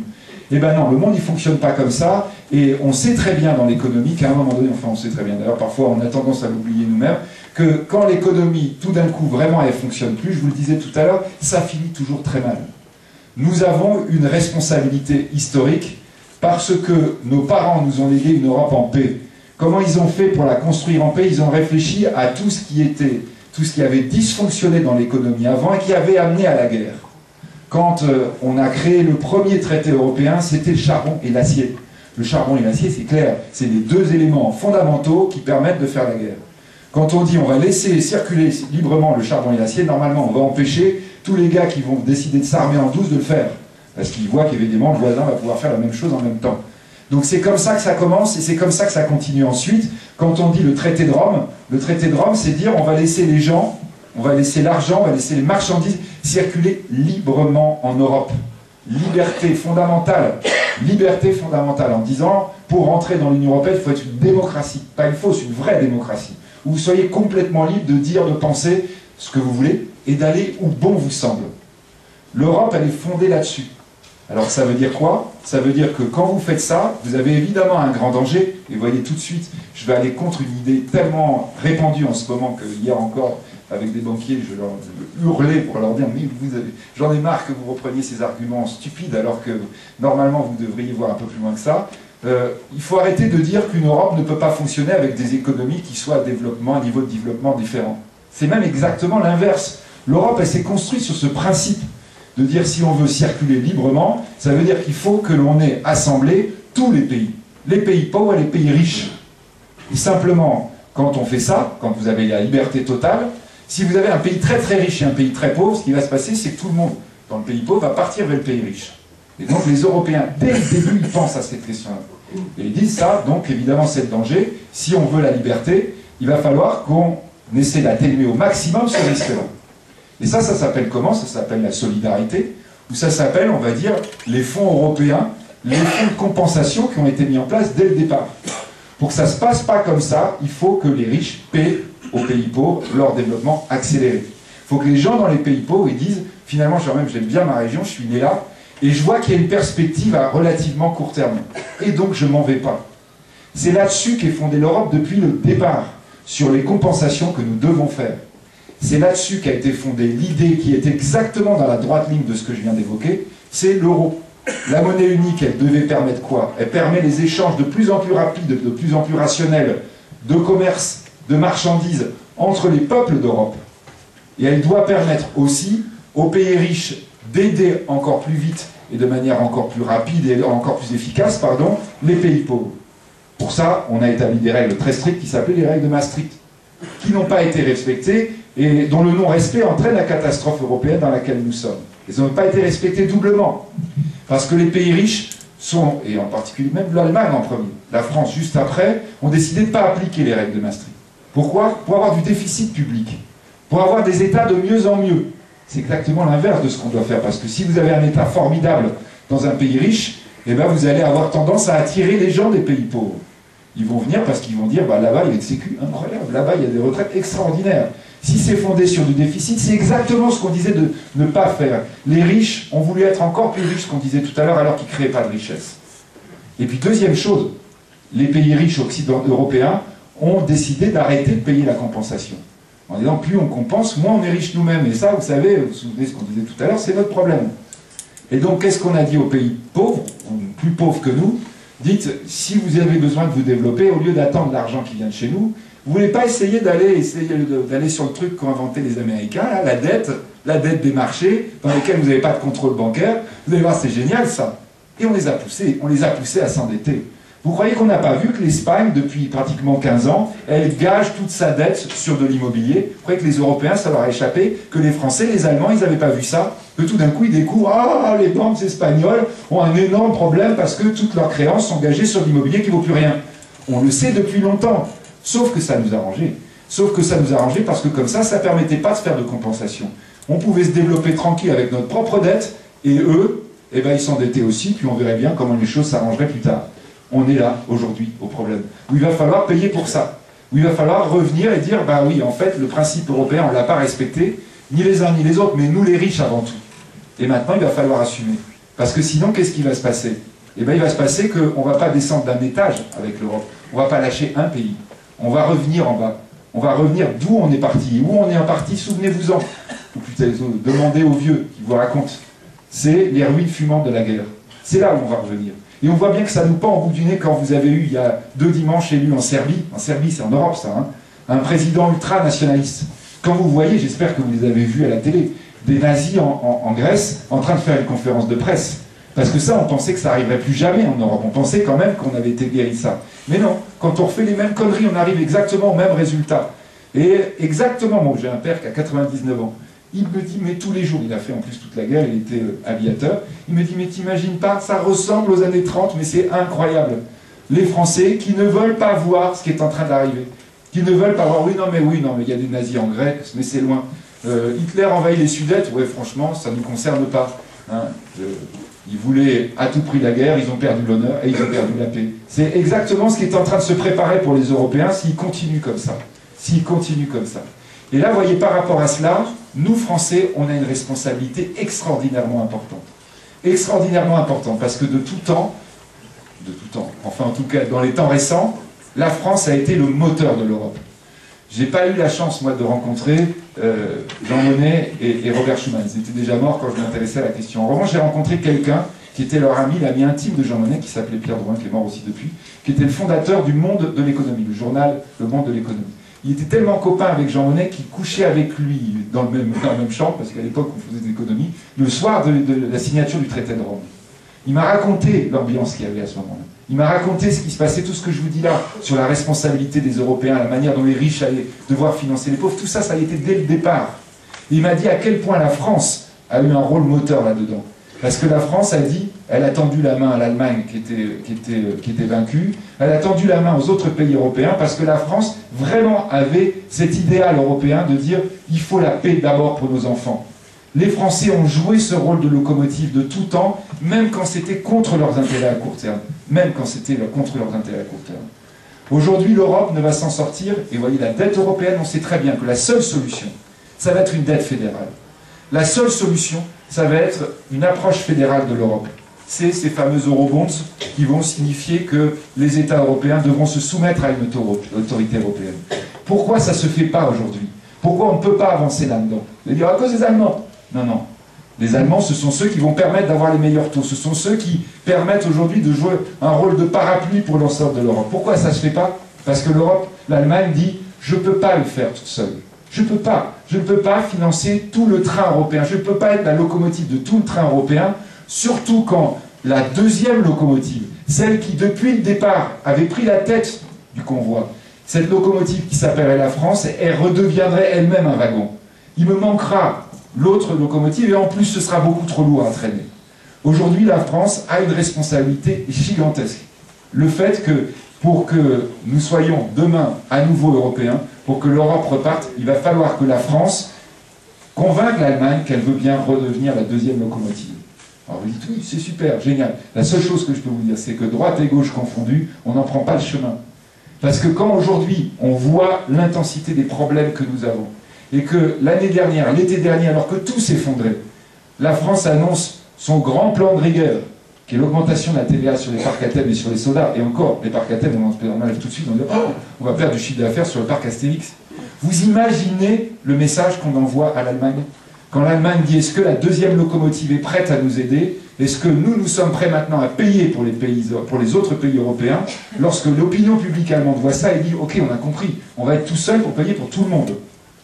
Quand, donc je passe vite sur l'augmentation des retraites d'avril, qui a eu lieu qui a été un message incroyable aussi pour l'Allemagne, quand maintenant vous avez les sommets européens et qu'en même temps on est en train d'expliquer qu'il faut négocier la retraite à 60 ans, mais j'y vais d'un côté et de l'autre, l'Allemagne entend ce message comme un désastre. Un désastre. Elle dit, je suis toute seule, ils ne viendront pas. En Allemagne, en ce moment, les syndicats et le patronat négocient sur la retraite à 69 ans. Donc quand ils voient la deuxième locomotive qui est en train de sortir le parachute et les airbags, ils sont en train de dire, ok, on a compris. Il faut envisager l'éclatement de l'Europe parce que clairement, celui qui jusqu'ici l'a fait, a plus envie de le faire. Donc je crois que vraiment là, aujourd'hui, la France doit se poser la question, est-ce qu'on y va ou est-ce qu'on n'y va pas? En étant d'accord que dans tous les cas de figure, on aura une perte de pouvoir d'achat. Il ne faut pas se leurrer, on l'aura. Mais là, comme tout à l'heure, dans les années 30, ou bien on l'aura en ayant peut-être construit un avenir réellement positif pour nos enfants, ou bien on l'aura sans doute encore plus forte, et en plus en ayant un avenir qui sera dramatique, peut-être même pas simplement pour nos enfants, même pour nous-mêmes. Donc on en est là aujourd'hui, et je crois qu'il faut vraiment en avoir conscience aujourd'hui par rapport à tous les débats publics que l'on entend. Alors juste, je termine maintenant. Dernier point en ayant une vision à plus long terme. La vision à plus long terme, c'est de dire, maintenant qu'on a évoqué le côté dramatique, le côté positif de cette crise immédiate, je crois qu'il y a une chose qu'il faut dire, surtout. C'est que d'abord, cette crise est une chance. Elle est une chance, pourquoi? Parce qu'elle nous oblige, effectivement, à taper de plein fouet contre le mur de notre dette folle. On utilise sans cesse le mur de la dette, il est devant nous, il n'y a aucun doute. Il va falloir le détruire pierre à pierre, on a dit détruire de la dette, ça va nous coûter cher. Juste derrière, on a un mur écologique. Ce mur écologique, il est effectivement probablement le plus grave. Alors quand je dis mur écologique, je vous sens immédiatement, non c'est pas vrai, il n'y a pas de 9e mètre. Le mur écologique, c'est pas dire que c'est gênant, on en parlait tout à l'heure, d'avoir des algues vertes dans la mer. C'est pas ça le mur écologique. Le mur écologique, c'est de dire que le modèle occidental, le modèle de consommation occidental, est un modèle qui ne tient pas la route dès lors qu'on veut l'appliquer au monde entier. C'est ça, le mur réel qui est en face de nous. Et vous voyez quand, je dirais, on va utiliser des boucs émissaires, et sincèrement, vous allez voir après pourquoi je le pense, mais je pense vraiment que c'est facile aujourd'hui de dire « Ah, le problème écologique, c'est les agriculteurs ». Vous voyez, enfin, vous avez quand même des députés, droite et gauche, qui osent nous dire, moi je faisais partie d'une commission qui s'appelle le Grand Emprunt, qui osent nous dire « Non mais le vrai problème écologique, c'est pas l'automobile, ce sont les gaz des vaches, vous le savez bien ». Alors là, on avait les plus grands scientifiques dans la salle, ils se regardaient, ils disaient non, ils plaisantent là. Et non, vous voyez les gars, ils y croyaient vraiment. Il avait dit, ça y est, j'ai identifié le problème, on mange trop de viande de vache. Bon, oui, d'accord, ok. Mais surtout, on a trop de bagnoles, excusez-nous quand même, ça commence là. C'est-à-dire qu'avant toute chose, le vrai problème, l'aberration de notre mode de fonctionnement, c'est pas au niveau agricole qu'on le trouve. L'aberration au niveau écologique, c'est pas là. L'aberration au niveau écologique, c'est de dire effectivement que chacun, alors là évidemment, là, ouf, je dis ça va, je suis soulagé, mais après, on se retrouve citoyen occidental. Si vous imaginez chaque Chinois, chaque Indien, chaque Africain, chaque Brésilien, qui aurait chacun une bagnole comme nous, une télévision comme nous, un climatiseur parce qu'il fait un peu chaud, une maison, etc., le truc ne tient pas. La planète ne tient pas. Et elle ne tiendra même pas avant, on va dire juste les Chinois, ça suffira pour faire exploser le système. Et ne pensez pas aux conneries de la voiture électrique, machin, etc., qu'on va vous vendre en disant, vous voyez, là, la solution. Mais non, bien sûr, l'électricité est aussi une énergie qui est hors de prix, une énergie dans laquelle on fait sauter la planète, même quand vous la produisez avec de l'énergie nucléaire. Bon, je glace un peu l'ambiance. Même quand vous la produisez avec de l'eau. En Chine, on a construit un barrage gigantesque qui s'appelle le barrage des Trois Gorges. Le barrage des Trois Gorges, je vais vous dire, c'est autre chose que les problèmes de lisier. Le barrage des Trois Gorges, la mer intérieure chinoise que ça a constitué, est en train de modifier les flux climatiques au niveau de l'hémisphère nord. Ça veut dire qu'effectivement, par exemple, une des causes de la disparition de la mousson en Inde, c'est le barrage des Trois Gorges. Imaginez-vous que la Chine a prévu d'en construire 10, en disant, moi, quand je serai comme les États-Unis, il me faut minimum 10 barrages des Trois Gorges. La planète pète. Il faut en avoir conscience, la planète pète. Donc ça veut dire quoi? Ça veut dire qu'aujourd'hui, quand on dit l'Occident va devoir baisser son niveau de vie, il faut dire, eh bien tant mieux. Ça tombe très très bien. Ça tombe très très bien parce que de toute façon, quand il va falloir expliquer aux pays émergents que le truc ne tient pas, mais alors en disant, excusez-nous, vous comprenez, c'est impossible d'arrêter d'avoir une voiture, vous comprenez, mais c'est inouï, enfin, on ne va pas revenir à la façon dont vivaient nos grands-parents. En revanche, vous, vraiment, c'est exclu. Franchement, c'est pas possible, vous êtes trop nombreux, vous comprenez bien. Nous, on va continuer, mais vous allez devoir trouver une autre solution. Ce n'est pas viable. On est d'accord, c'est pas viable. D'ailleurs, les pays émergents, les BRICS, comme on le dit, commencent déjà à nous faire sentir fortement, en disant, le nouveau modèle, on vous demande de l'inventer, et même de l'inventer assez vite. Parce que nous, on a autre chose à faire. Vous voyez, nous, on a encore des gens qui ont moins de 2 $ par jour. Vous imaginez pas, disent les Chinois. Moi, j'en ai 600 millions qui attendent. 600 millions de Chinois sont encore en dessous du seuil de pauvreté, sont parmi les gens les plus pauvres de la planète. Alors, les Chinois nous disent sans cesse, quand vous êtes en train de nous expliquer qu'on est la superpuissance, nous, figurez-vous qu'on a d'autres problèmes que de savoir comment on va trouver des primes à la casse. Vous voyez, on a d'autres problèmes peut-être plus urgents à régler. Le nouveau modèle, c'est à vous de l'inventer.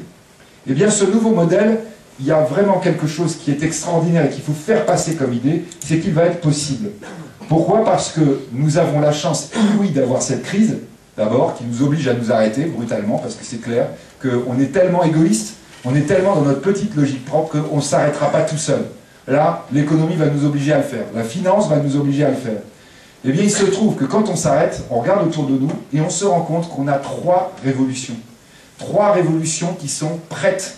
3 révolutions qui ont commencé, et que ces révolutions, elles vont nous permettre précisément de construire un autre modèle. Alors, peut-être, donc, je vais faire l'inverse de ce que je fais d'habitude quand je décris les 3 révolutions. La première, c'est la révolution énergétique. La révolution énergétique, ça veut dire qu'il va falloir penser l'énergie différemment. Penser l'énergie différemment, ça veut dire aussi réfléchir à l'énergie bonne et l'énergie mauvaise, et on va dire essayer de réfléchir par rapport à ça. Donc là, il y a du boulot. Il y a du boulot et en même temps, on peut être relativement optimiste.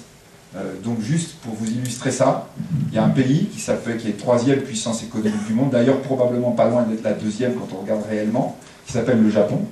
Juste, vous voyez, c'est l'Allemagne plus la France quand même, le Japon. Hein. Eux, ils sont 3, nous on est 5, mais il faudrait qu'on se rassemble avec le 4 pour être juste à leur niveau. C'est quand même encore le Japon. Hein. Nous, on voit que la Chine en Asie, mais le Japon, c'est pas rien.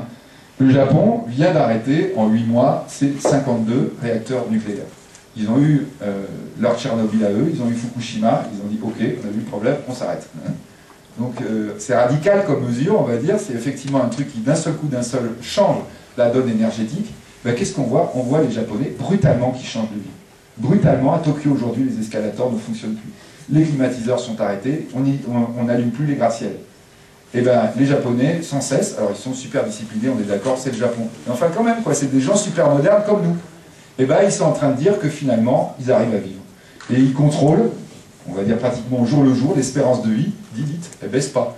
C'est-à-dire, on se rend compte qu'en Occident, quand on réfléchit aux problèmes énergétiques, vraiment fondamentalement, et ben, de manière assez surprenante, on trouve des solutions, et que ces solutions, elles ne sont pas forcément désastreuses, on va dire du point de vue concret, c'est-à-dire du point de vue de la vraie vie. Donc, première révolution, révolution énergétique. Je passe un petit peu vite parce que je suis déjà super long. Deuxième révolution, qui est considérée comme la plus structurante, je terminerai par la 3e parce que je vais vous garder jusqu'au bout. La 3e, c'est la révolution agricole. Je vous le dis, alors, hein, vous attendez juste un peu.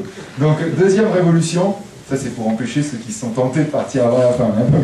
Alors, donc, deuxième révolution, c'est la révolution du numérique. Alors, vous allez dire, on parle d'un truc, les rêves, les élucubrations des intellectuels à droite à gauche, le numérique. Non, non.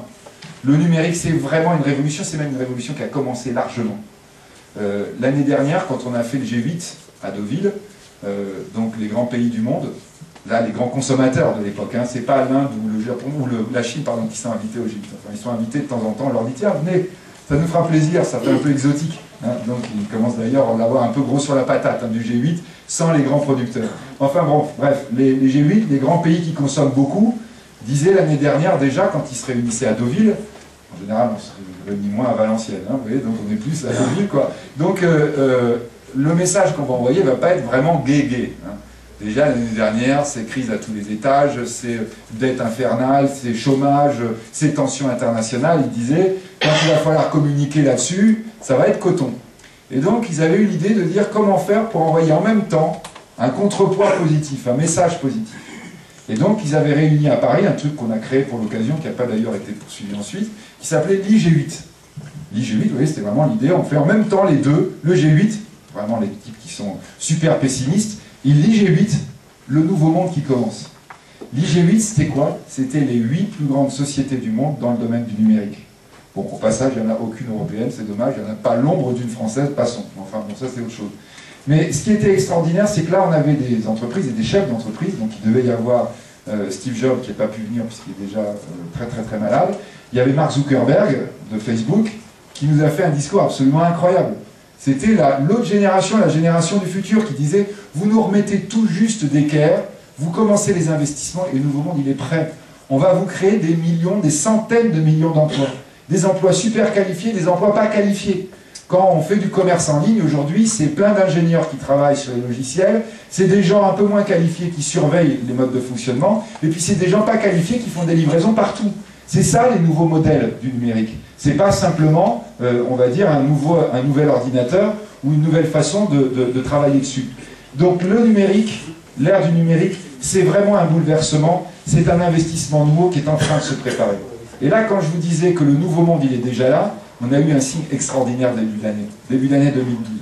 Pour la première fois depuis qu'on calcule des capitalisations boursières, ce qui commence à faire un peu de temps, pas à l'échelle humaine, mais à l'échelle, on va dire, de notre vie, ça fait quand même presque un siècle, plus d'un siècle qu'on calcule des capitalisations boursières à l'échelle du monde. Pour la première fois, la première capitalisation boursière, c'est-à-dire la boîte qui va le plus cher dans le monde, n'était pas une société pétrolière ou n'était pas une société automobile. Pour la première fois, cette société la plus, on va dire avec la plus haute valeur du monde, s'appelait Apple. C'était une société du numérique, c'était le nouveau monde qui commence déjà. Et là, n'en parlons peut-être pas trop parce que j'ai déjà été trop long, mais vraiment c'est non seulement une autre façon de fonctionner, non seulement une autre façon de vivre, mais aussi une autre façon d'organiser le travail, une autre façon d'organiser les communautés humaines qui commence déjà. Je vous assure, ça commence déjà. C'est-à-dire, par exemple, réfléchir à l'idée de la ville de manière totalement différente de tout ce qu'on avait connu jusqu'à maintenant. Ça, c'est prêt. On est en train d'y arriver et on voit la rapidité avec laquelle les innovations n'arrêtent pas dans le domaine du numérique.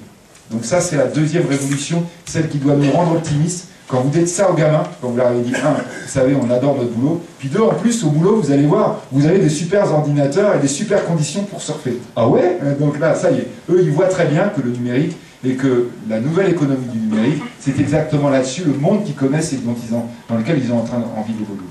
Reste la troisième révolution, et c'est par celle-ci que je voudrais terminer, c'est la révolution agricole. La révolution agricole, elle est indispensable. Elle est indispensable parce qu'on est 7 milliards et parce qu'on va être 9 milliards. Et que lorsque l'on parle agriculture, on parle en même temps de ce qu'on mange, et on parle aussi d'ailleurs de manière similaire du problème de l'eau potable. Et là, cette révolution, on voit bien qu'elle est à nos portes. On voit bien qu'elle a commencé. Peut-être vous suivez, je pense que vous devez le savoir, mais par exemple, les derniers chiffres sur l'agriculture argentine sont absolument incroyables. L'Argentine a pratiquement augmenté de 100% sa production en un an. 100%. Le tout acheté d'ailleurs par les Chinois. Donc ça veut dire effectivement une utilisation d'un certain nombre d'éléments qui leur permettent d'accélérer, de fonctionner différemment. Ça veut dire quoi ça? Ça veut dire que la révolution agricole, elle passera par un élément absolument essentiel qui s'appelle la science. Et vous voyez, par rapport à la crise que nous connaissons et par rapport aux réflexions que l'on peut avoir sur le retour aux fondamentaux des sociétés humaines et qui permettent peut-être de revenir et de se remettre la tête à l'endroit, c'est dire que toutes les générations avant nous, toutes sans exception, elles ont toujours eu confiance dans la science. Elles ont toujours pensé que la science, d'une façon ou d'une autre, elle aiderait à vivre mieux. On est la première génération qui tout d'un coup semble fonctionner exactement à l'envers. C'est-à-dire qui semble fonctionner dans l'idée que la science c'est pas bon, que la science ça contient que du mauvais et que ça va nous amener à la catastrophe.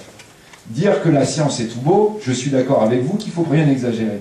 Qu'il y a un certain nombre de problèmes scientifiques qui se posent, on est d'accord. Mais la science elle-même est capable de trouver ces problèmes, ou en tout cas de trouver des solutions à ces problèmes. En revanche, il y a une chose qui est sûre, c'est qu'on ne s'en sortira pas sans la science. On ne sortira pas, on va dire, indemne de la crise qu'on est en train d'évoquer, sans les apports de la science, en particulier dans l'agriculture.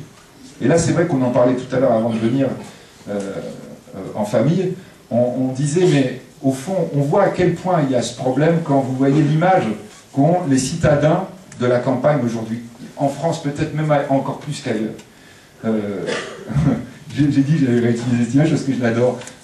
Donc, dans notre famille, quelqu'un qui a un gîte rural, qui nous dit, mais à chaque fois, tous les gens qui partent, tous les citadins qui sont venus, ils nous laissent le pain en disant c'est le pain pour les cochons. C'est-à-dire, les gens, ils sont encore avec leurs images d'autrefois en disant, vous voyez, on leur disait, pensez aussi au fer à cheval, hein, parce que vous savez, on a notre bourricot qui commence à être difficile pour aller à la ville. Grosso modo, c'est ça l'image qu'on a quand on est en dehors de l'agriculture. L'idée que ça doit être un truc où on retrouve le monde d'avant.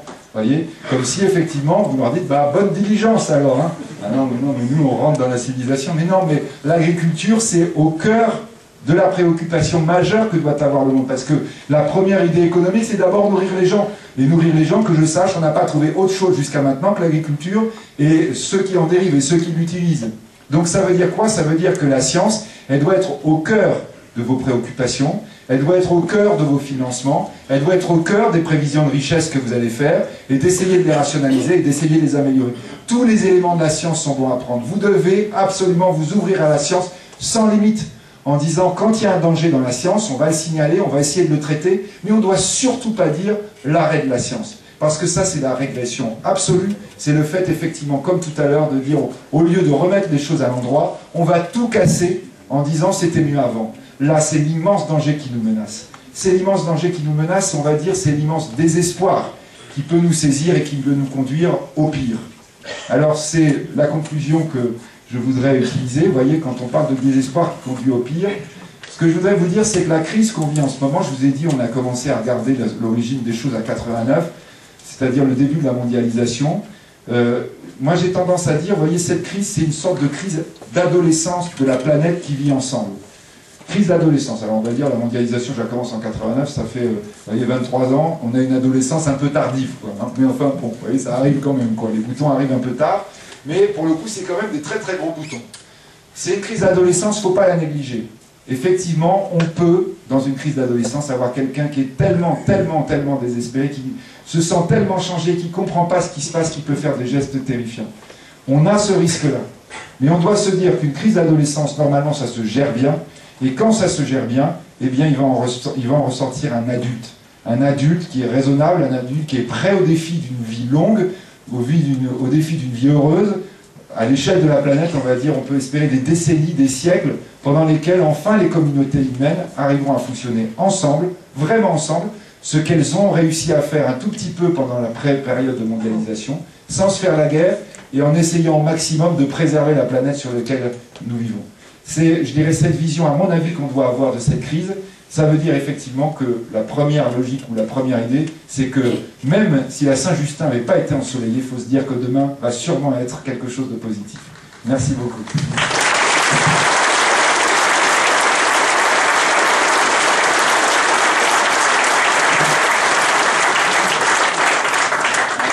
Bien, on vous remercie pour votre intervention, M. Dessertine. Il est possible qu'il y ait des questions dans la salle, pourtant vous avez été très très complet, mais apparemment vous pouvez encore nous apporter plein d'éléments sur l'avenir, etc., etc. Donc s'il y a des questions dans la salle, n'hésitez pas, car il ne prendra pas l'avion tous les jours pour venir répondre. Oui, c'est parce qu'il n'y avait pas de match de foot aujourd'hui, et c'est pour ça qu'on a joué ce jour. Donc n'hésitez pas, s'il y a une question, posez-la. Ou même pas une question, si vous avez envie de m'injurier en disant je ne suis pas d'accord du tout avec vous, hein, parce que ce que je vous dis là, il est vraiment allé. En général, la première question est compliquée, hein, Monsieur le Président. Je constate pourtant, en général, ils posent des questions. Ah oui, ils vous embêtent beaucoup, vous avez noté. Hein. Oh, pas trop. Je leur dis qu'il n'y a jamais de mauvaises questions, il n'y a que des questions. Ou des affirmations, comme vous dites. Hein. Ah, je crois que vous alliez dire qu'il n'y a que des mauvaises réponses. Ah non, je n'ai pas dit ça. Je ne prétendrai pas. Ah oui, il faudrait un micro. Ouais. Moi, je vais essayer de ma vive voix. Monsieur Dessertine, je vous écoute beaucoup dans l'émission C'est dans l'air. Nous sommes ici une minorité à avoir entendu un discours, je dirais, magistral sur l'économie. Vous n'avez pas les moyens de faire la même chose pour un maximum de Français dans l'émission de la 5 ? Alors c'est pour ça qu'on y va, hein, donc on va dans les émissions pour essayer de faire passer ces messages. Et vous voyez, moi surtout je ne veux pas apparaître engagé dans un camp ou l'autre d'un point de vue politique, parce que je crois vraiment que ces messages-là, c'est des messages fondamentaux depuis le début, depuis que cette crise commence. Il se trouvait que j'étudie ces questions depuis très longtemps, et quand elle a commencé, c'était des choses, moi j'écrivais depuis un moment, j'avais publié des articles dans la presse, expliquant ce qui allait se passer, et du coup on a dit là, il faut vraiment faire de la pédagogie, il faut expliquer aux gens. Alors, donc, oui, votre question est bonne, et on est en train de réfléchir pour essayer d'y apporter un début de réponse. Donc, en clair, je suis en train de préparer un concept d'émission pour essayer, en France, de redonner l'idée que c'est par la base, c'est par les gens, c'est par les vrais gens que va sortir la solution. Et que Et que peut-être, il y a ce que je vous disais tout à l'heure, montrer aux jeunes gens, pas simplement dans un amphi de temps en temps, mais essayer de le montrer tous les jours avec des vrais gens, que voilà, la richesse française, elle est là, que quand on a de l'énergie, on peut l'utiliser de manière positive, et qu'il n'y a pas de métier idiot, il n'y a pas d'univers supérieur l'un par rapport à l'autre, que tout ça mis ensemble, ça donne le pays qui est le nôtre et qui s'est constitué peu à peu. C'est ça qu'on voudrait faire. Donc en clair, on est en train de travailler sur un concept d'une émission quotidienne sur France 3, parce que je crois effectivement que la télévision peut être un formidable vecteur par rapport à ça. Donc on réfléchit, c'est pas simple, mais c'est quelque chose, vous voyez, que j'ai ressenti moi aussi. J'ai ressenti moi aussi, et donc on a cette idée-là. Après, les politiques, ils utiliseront comme ils voudront, ils verront, etc. C'est pas mon but.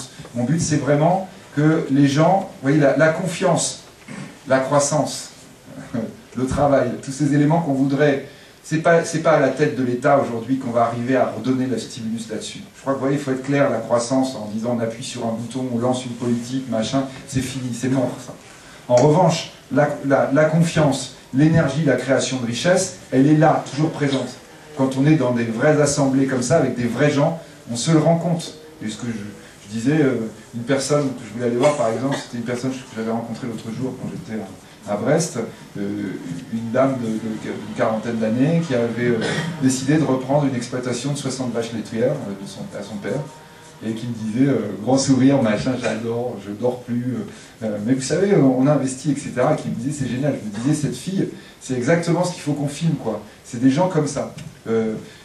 Les États-Unis ont compris ça, toujours pareil, ils comprennent, ils font les conneries bien plus fortes que nous, mais en même temps ils comprennent les problèmes. Tout ce que je vous disais là sur l'évolution et sur le nouveau monde, on voit que les États-Unis travaillent dessus avant nous. Donc CNN avait autrefois un talk show avec un gars avec des bretelles, peut-être vous voyez Larry King, qui était vraiment, vous voyez, les gens de Washington parlent aux gens de New York, quoi, grosso modo, vous voyez le truc où vous regardiez ça en disant ah ouais, c'est ça le monde des gens qui sont à la télé. Et puis ils se sont rendus compte que leur audience baissait de plus en plus. Et un jour, il y a quelqu'un qui est arrivé à CNN en disant « Vous y êtes plus maintenant, les gens ils en ont marre de ça. Ce qu'ils veulent, c'est à la télé voir des gens qui leur ressemblent et qui leur donnent des idées pour leur quotidien. » Et d'ailleurs, il expliquait, c'est pour ça que la télé-réalité s'est développée. Nous, on pense qu'il faut faire la même chose en France, que c'est même peut-être encore plus important qu'aux États-Unis. Parce qu'une des raisons pour lesquelles les gens perdent leur confiance dans l'avenir, c'est aussi parce qu'ils ne se rendent plus compte qu'autour d'eux, c'est bourré de richesses. Alors vous voyez, c'est pas bisounours de dire ça. C'est bourré de problèmes aussi. Mais on a tendance à plus voir que les problèmes. Et donc l'idée, effectivement, c'est ça. Donc voilà. Donc j'espère que ça va se faire.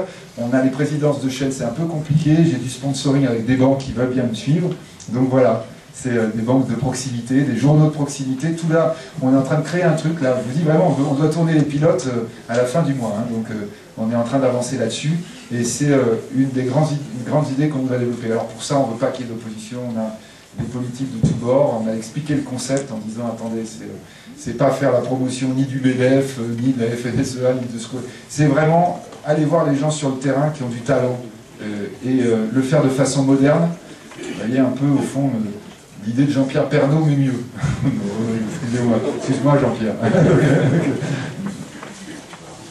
Oui, une question là.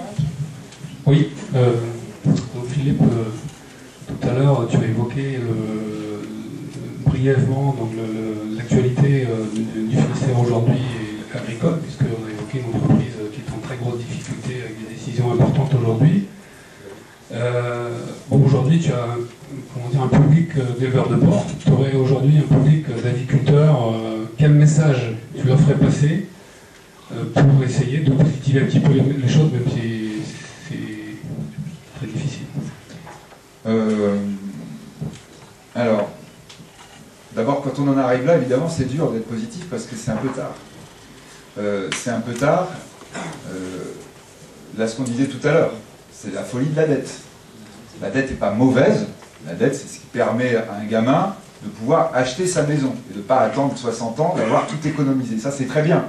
Et là, on est exactement dans ce qu'on disait. Le banquier va regarder le gamin en disant « Toi, tu as du potentiel moyen, tu as une maison plus petite, donc je pense que tu vas gagner tant pendant ta vie, donc tu peux assumer cette dette-là. » Pour les boîtes, c'est pareil. Et pour les boîtes, effectivement, on a eu un recours de plus en plus, aujourd'hui, hasardeux à de la dette. Quand les banques ne veulent pas prêter, on va sur les marchés. Par exemple, vous voyez, moi je travaille beaucoup sur ces questions plus techniques, mais je présentais à la Caisse des dépôts l'autre jour les emprunts obligataires réalisés par les PME en France, c'est-à-dire emprunt obligataire, je vais sur le marché parce que la banque ne veut pas me prêter. C'est que des boîtes qui étaient en quasi-faillite, qui vont sur les marchés. Ah oui, qui ont une dette énorme. Puis après, elles disent on va mettre la clé sous la porte, 4000 emplois en jeu. Alors là, tout le monde se mobilise en disant oh, comment ça se fait, machin, etc. La connerie, elle vient d'avant. C'est clair, elle vient d'avant. Et donc là, il y a à regarder attentivement la façon dont une entreprise se développe. Les arbres ne montent pas jusqu'au ciel, la logique est toujours la même. Si tu veux normalement de l'argent pour te développer, tu dois démontrer ce que tu vas gagner comme richesse. Le business plan, c'est au cœur de tout. Donc déjà, première chose, ce que je dirais aux aviculteurs aujourd'hui, c'est leur dire il me semble que votre production elle continue d'être achetée. Il me semble qu'il y a de la richesse potentielle parce que les gens ils consomment ce que vous produisez. Donc là vous avez un modèle qui commence à marcher au départ. À la base, ça marche. Quand vous produisez quelque chose dont personne ne veut, vous pouvez me faire tous les plans, appeler tous les préfets que vous voulez pour garder pendant des années des emplois, ce que nous en France on est spécialiste de faire, eh bien votre truc il est foutu. Et un jour ou l'autre, en douce, on vous licenciera les quelques personnes qui resteront, qu'on aura emmené peu à peu à la retraite, machin, etc., après retraite, et ce sera foutu. Vous, l'aviculture, c'est pas le cas. Donc je crois, vous voyez, il ne faut pas confondre. Quand vous êtes, j'en sais rien, et, vous voyez, je vais prendre les exemples que je vais prendre, enfin le textile, on va dire. Le textile autrefois en France, quand vous étiez avec l'industrie textile telle qu'on l'envisageait, c'était foutu. Il n'y avait pas à tortiller quand on regardait, on n'était pas prêt à acheter dans le monde le textile au prix où on produisait. Donc vous pouvez faire ce que vous voulez, ça ne marchera pas. Là, en l'occurrence, la base du raisonnement économique est bon. Donc ça veut dire quoi? Ça veut dire qu'il y a eu des conneries entre votre production et la façon dont vous l'amenez au client. Alors, deuxième chose, donc ça veut dire que normalement, une entreprise doit apparaître et doit réapparaître au niveau intermédiaire correspondant à ce que fait donc Doux, pour ne pas la nommer. Donc ça veut dire quoi aussi? Ça veut dire que là, évidemment, il y a un espoir. Il y a un espoir que d'abord, il y ait des parties de l'entreprise qui restent en vie et que donc par conséquent, on va pouvoir probablement trouver des solutions réelles business. Alors là, je sais bien, les politiques vont toujours appeler les préfets, machin, etc. On va chercher la solution jusqu'à l'élection suivante. Il y a des solutions business en regardant objectivement et froidement les choses. Et puis après, effectivement, lorsque l'on va analyser les choses, il faudra regarder comment on constitue et sur quelle base on va reconstituer ce qui a failli et voir pour que ça ne repose pas de problème. En clair, ce que je veux dire par là, c'est que même en période, quand on est en période de crise par rapport à ce qu'on évoquait tout à l'heure, et vous voyez le côté dépressif de dire tout s'effondre, ok, oui, on est en croissance très faible, voire même négative. Mais même en croissance négative, ce qu'on disait, on produit quand même 2500 milliards d'euros tous les ans en France, quand même, quoi. Hein, donc c'est pas rien, enfin, 2300 milliards d'euros tous les ans. Donc ça veut dire qu'il y a du business toujours. C'est du business plus compliqué, mais c'est parfaitement faisable. Il va falloir simplement des grands pros par rapport à ça. Des gens qui ont bien intégré la situation dans laquelle nous sommes et qui vont, pour reprendre la boîte, pour essayer de la relancer, avoir une logique qui soit une vraie logique économique. Et donc ça, c'est très important, parce que dans la période qui va venir, il va y avoir, on va dire, des vendeurs de vent. Forcément, vous allez en avoir. Et donc là, il faut revenir sur le vrai business et dire, bah, on est en crise, on doit l'intégrer, c'est pas le gars qui est complètement euphorique, c'est celui qui intègre ça, qui dit, voilà comment je pense y arriver. Je vais vous dire, donc en étant, je vous raconte une histoire personnelle, mais j'ai publié un livre, grand public, entre guillemets, qui s'appelait... J'en ai publié 3 très rapprochés, mais le premier s'appelait « Ceci n'est pas une crise, juste la fin d'un monde ». J'ai publié dans une maison d'édition qui s'appelait Anne Carrière, en février 2009. En juillet 2009, les éditions Anne Carrière ont déposé le bilan. Je me suis senti un peu coupable, en disant qu'il doit y avoir un lien quand même, c'est pas possible. Voilà, c'était 10 personnes, 10 salariés, etc. Mais moi je suis prof, je suis humain. Et les propriétaires, enfin les patrons m'ont dit, écoutez, là, vous connaissez la finance, est-ce que vous ne pouvez pas faire un plan? Et donc j'ai fait un plan et j'ai repris la boîte, en début septembre, avec la lutte homérique, le tribunal, machin, etc. Et d'ailleurs, en revenant du tribunal de commerce, où on m'avait confié finalement la gestion de la boîte, j'ai eu quand même la surprise tout d'un coup de voir le concret, quoi. C'est-à-dire, je revenais dans la maison d'édition, qui est boulevard Saint-Germain, et il était 7h, parce que ça avait duré toute la journée, 19h, toute la journée pour plaider auprès du tribunal. Il y avait un gars qui sortait de mon institut dans le tribunal, qui était juge. Comment vous reprenez une maison d'édition? Et grosso modo, comment vous allez reprendre d'où? C'est pas possible. Donc il essayait de me décourager. Je me disais, je suis désolé, j'ai regardé, ça marche pour moi.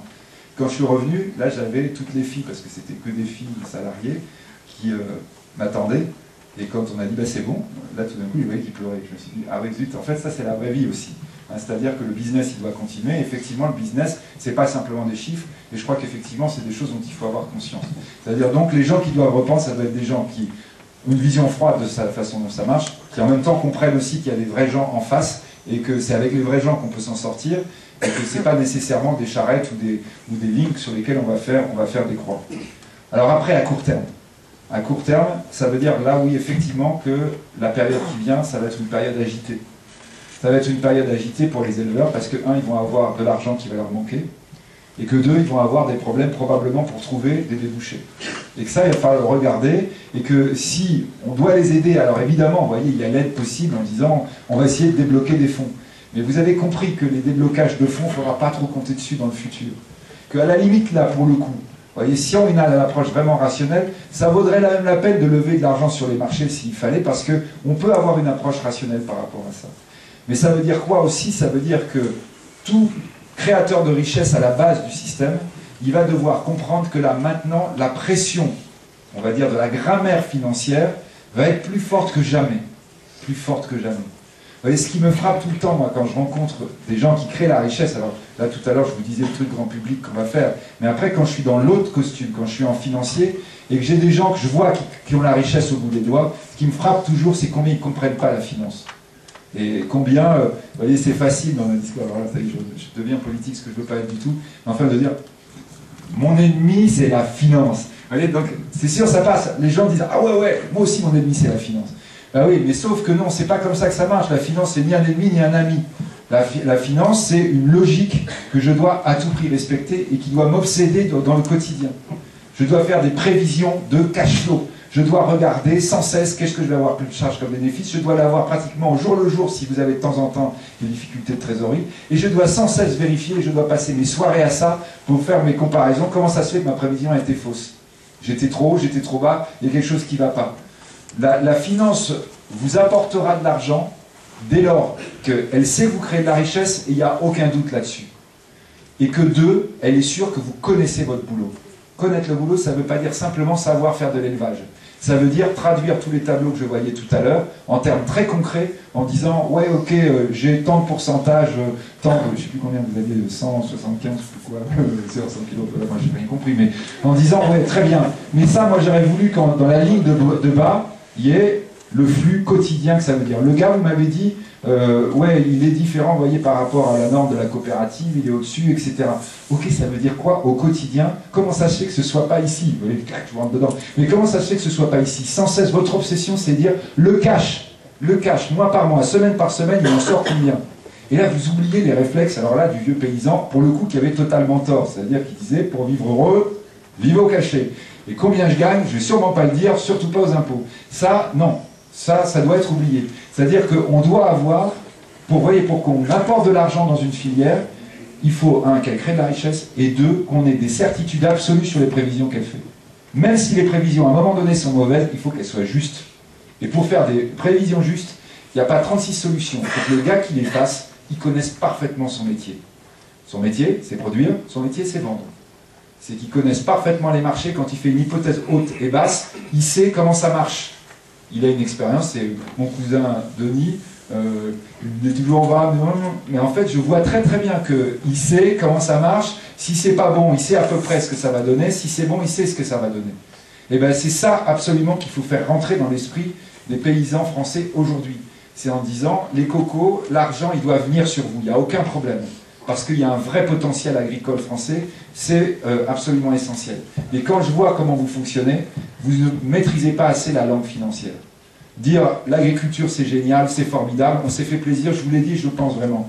Mais quand vous allez chercher de l'argent sur les marchés, ce qu'il va falloir faire demain, ça ne suffit pas.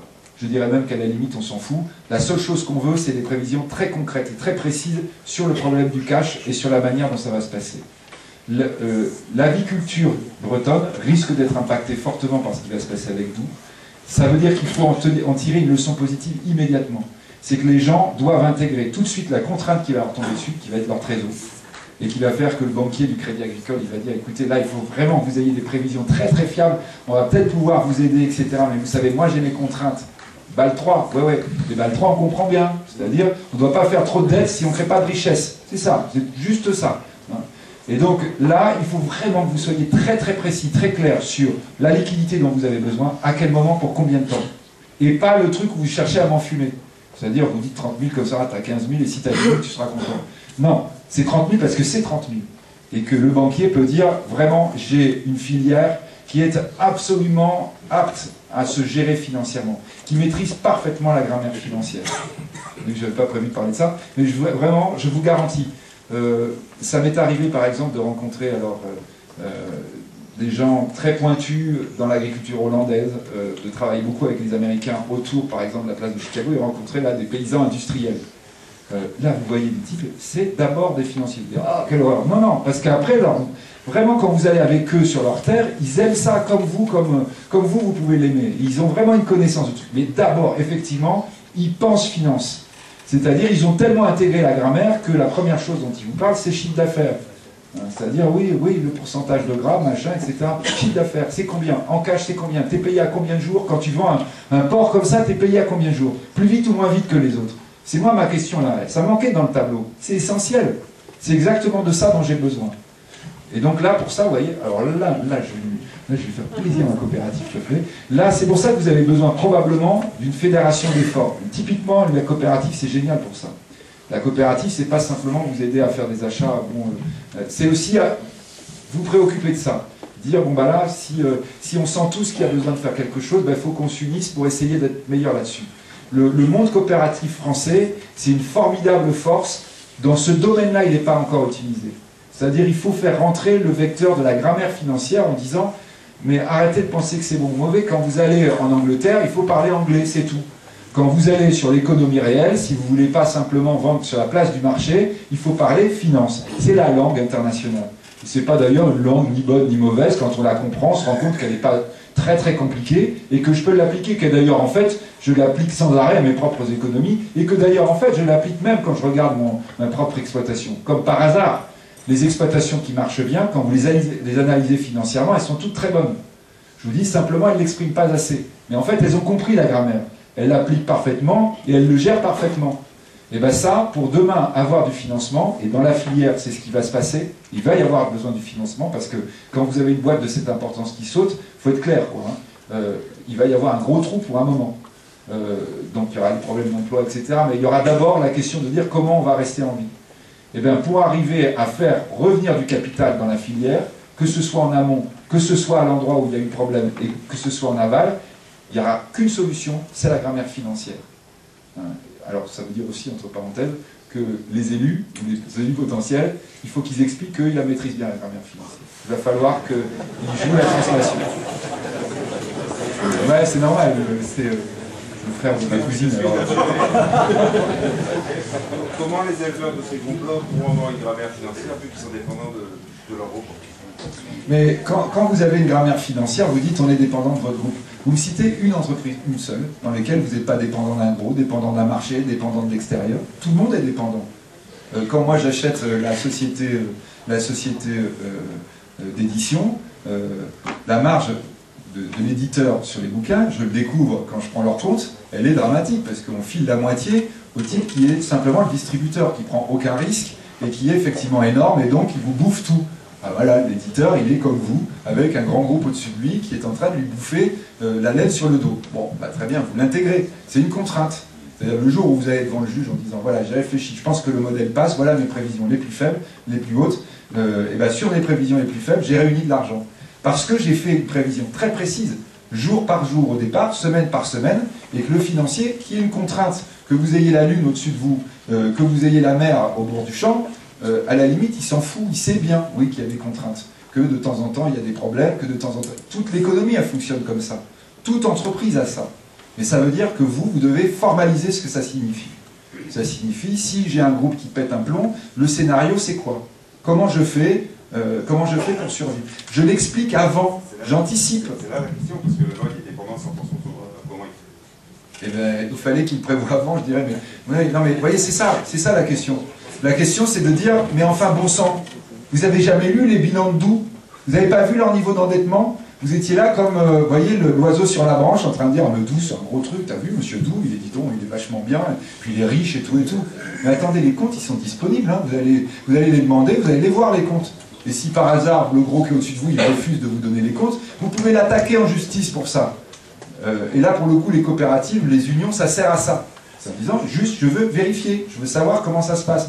Même quand vous êtes dépendant, vous pouvez parfaitement comprendre avec la grammaire financière comment le truc fonctionne. Je suis d'accord avec vous, vous allez dire, ah là là, dis donc, mais c'est super compliqué, c'est la seule solution. Vous voulez de l'argent? Vous voyez, en économie, c'est là où les Français ont vraiment un problème, parce que c'est pas notre culture, nous, du tout. Notre culture, nous, c'était effectivement le fait que, normalement, on ne va pas chercher l'argent ailleurs. C'est la famille qui finance. C'est ça notre culture, notre vieille culture romaine, de paysans romains. Vous voyez, c'est qu'effectivement, vous voyez, la grande différence avec la culture anglo-saxonne, c'est que, vous voyez, quand vous regardez Desperate Housewives, hein, le fameux feuilleton en train de se terminer, non, vous voyez pas. Bon, voilà. C'est un truc qui se passe aux États-Unis. Vous voyez, Desperate Housewives, ça veut dire femme au foyer désespérée. Alors, c'est pas des femmes de paysans, hein, je vous rassure, pas désespérées du tout. Mais ce qui est très marquant, c'est qu'aux États-Unis, il n'y a pas de clôture. Dans les lotissements partout, il n'y a pas de clôture. Parce qu'en fait, on s'en fout d'avoir quelque chose d'un patrimoine qu'on garde. On est sans cesse en train de dire comment je fais financer mon niveau de vie. Donc je cherche à faire venir l'argent pour me permettre d'aller plus loin. Donc, vous voyez, nous, effectivement, ce n'est pas notre culture à nous. On a tendance à dire, je me débrouille très bien, je ne suis pas endetté, je suis très bon. Ben oui, mais sauf que, comme vous dites, en fonctionnant comme nous avaient dit nos parents, grands-parents, arrière-grands-parents, vous avez maintenant un gros groupe au-dessus de vous. Et vous dites, ah ben le salaud, il ne fonctionne pas comme moi, dis donc. Et un jour, effectivement, il pète un plomb, alors que je pensais que lui aussi, c'était, on fonctionne qu'avec l'argent de la famille. Ben non, là, vous vous rendez compte qu'ils avaient 450 millions de dettes. Ah bon, c'était pas la famille en fait, eh ben non. Mais ça, il suffisait d'aller regarder leur bilan pour s'en rendre compte. Et donc ça veut dire, vous voyez, qu'il faut fonctionner avec intelligence dans le monde extérieur. Quand on vous dit les banquiers ont mal 3 au-dessus de la tête, il faut arrêter de pleurer. Arrêtez de dire, comme le font les banquiers français, il y en a marre quand même qu'on nous exige d'avoir des fonds propres aussi élevés. Je vais vous dire, mais non seulement ça sert à rien, mais même vous avez encore rien vu. Parce qu'aujourd'hui, on demande des fonds propres à ce niveau-là. J'étais à Bâle l'autre jour au comité de Bâle. Eh bien, vous avez une grande partie des gens qui regardent la finance mondiale qui disent c'est pas 9%, c'est pas 12%, c'est 20% qu'il faut. Et s'il faut arriver à 50, on ira à 50. Ben, ça veut dire quoi? Ça veut dire que les banques vont avoir encore plus de contraintes. Alors vous allez dire, oh c'est terrible, vraiment il pleut. Ben non, vous avez une météo qui vous a annoncé des nuages et on vous a dit, si vous voulez vous protéger contre la pluie, vous avez un truc simple qui s'appelle le parapluie. Et ben voilà, la grammaire financière c'est ça. C'est-à-dire, j'intègre mon système, j'arrête de penser, vous voyez, dire, les gens de l'extérieur, ils voient encore le monde paysan comme il y a 200 ans, et ils trouvent c'est très très mignon d'avoir les poules qui courent dans la cour, et le voilà, ouais. Mais, donc ça c'est plus ça, on est d'accord. Sauf que la modernité, vous l'avez déjà intégrée dans votre mode de fonctionnement concret du quotidien, il faut que vous l'intégriez aussi dans le système dans lequel nous sommes. Et ça, c'est vraiment le gros problème. Si on est entre nous, on peut l'évoquer comme ça. Le vrai problème du monde agricole français, c'est ça. C'est qu'il y en a quelques-uns qui sont totalement à mort dans le business financier et qui ont parfaitement compris. Si vous voyez vers où ils se trouvent, hein, autour de la région parisienne, là, vous en trouvez des vrais businessmen. Des gens qui ont compris le truc. Et puis après, vous avez une infinité de gens qui sont super bons dans leur métier, sont super modernes dans leur fonctionnement, sauf, 3 petits points, sur la question de la finance, du système financier, du système économique. Là, ils n'arrêtent pas de râler, ils disent c'est terrible, ça ne marche pas. Ben là, il faut gérer, c'est tout. Il faut gérer. Ça se gère, et c'est un effort qu'il faut prendre à bras le corps, et je vous garantis qu'on peut arriver à ce moment-là à anticiper les choses. Et on ne doit pas avoir, alors vous me direz là il faudra gérer le truc, mais on ne doit pas avoir une catastrophe comme Doux avec des gens qui disent « Ah putain, je suis payé à 120 jours, j'ai 40 000 euros là que je n'ai jamais retrouvé. » Vous avez vu leur bilan, mais comment ça se fait qu'on ait laissé faire ça? Comment ça se fait que vous soyez surpris? À la limite, vous voulez jouer au casino, ça vous regarde. Mais si vous jouez au casino, il ne faut pas que vous ayez l'impression d'aller à la messe. Hein. Donc, vous voyez, donc voilà, hein, c'est grosso modo un peu ce qui se passe avec les grands groupes aujourd'hui. C'est une contrainte. Tous les secteurs économiques ont des contraintes. Et bien, votre contrainte, il faut la gérer. Et arrêtez de pleurer parce qu'elle est là. Elle est là, elle est là. S'il faut la casser, à ce moment-là, regardez comment il faut la casser. Nous, les éditeurs, on réfléchit comment faire sauter les distributeurs. C'est simple, hein, c'est derrière. Combien il faut mettre de division? Combien il faut acheter? Ok, on peut, on y va. Gallimard a commencé à le faire, par le moment de l'édition. Voilà, si la contrainte ne vous plaît pas, d'abord, un, vous l'intégrez, deux, vous voulez la faire sauter, vous regardez qu'est-ce qu'il faut faire, qu'est-ce qu'il faut mettre comme moyen pour ça. C'est exactement le mode de fonctionnement que vous avez dans votre quotidien sur vos problèmes techniques. Ça doit être la même chose d'un point de vue économique. Et ça pose quand même le problème de l'intégration, c'est quand même, ils sont allés droit dans le mur, est-ce qu'il ne faudrait pas remettre ça en cause, quoi? Bien sûr. D'ailleurs, vous voyez, ça remet en cause, ils font faillite. Oui. Bah oui. Oui, mais ils ne sont pas les seuls d'un an. Oui, bien sûr. Mais... Et alors, qui c'est qui doit faire ça? C'est ça votre question? Oui. C'est vous, les coopérateurs. Là, je serais assez d'accord. Si vous arrivez à les influer, à dire, moi, votre truc, votre modèle, il ne va pas. Mais ça veut dire quoi? Ça veut dire qu'il faut qu'il y ait probablement quelqu'un qui soit une alternative, qui joue le rôle de concurrence. Il n'est pas là, je le suscite. Je dis, je dois le susciter.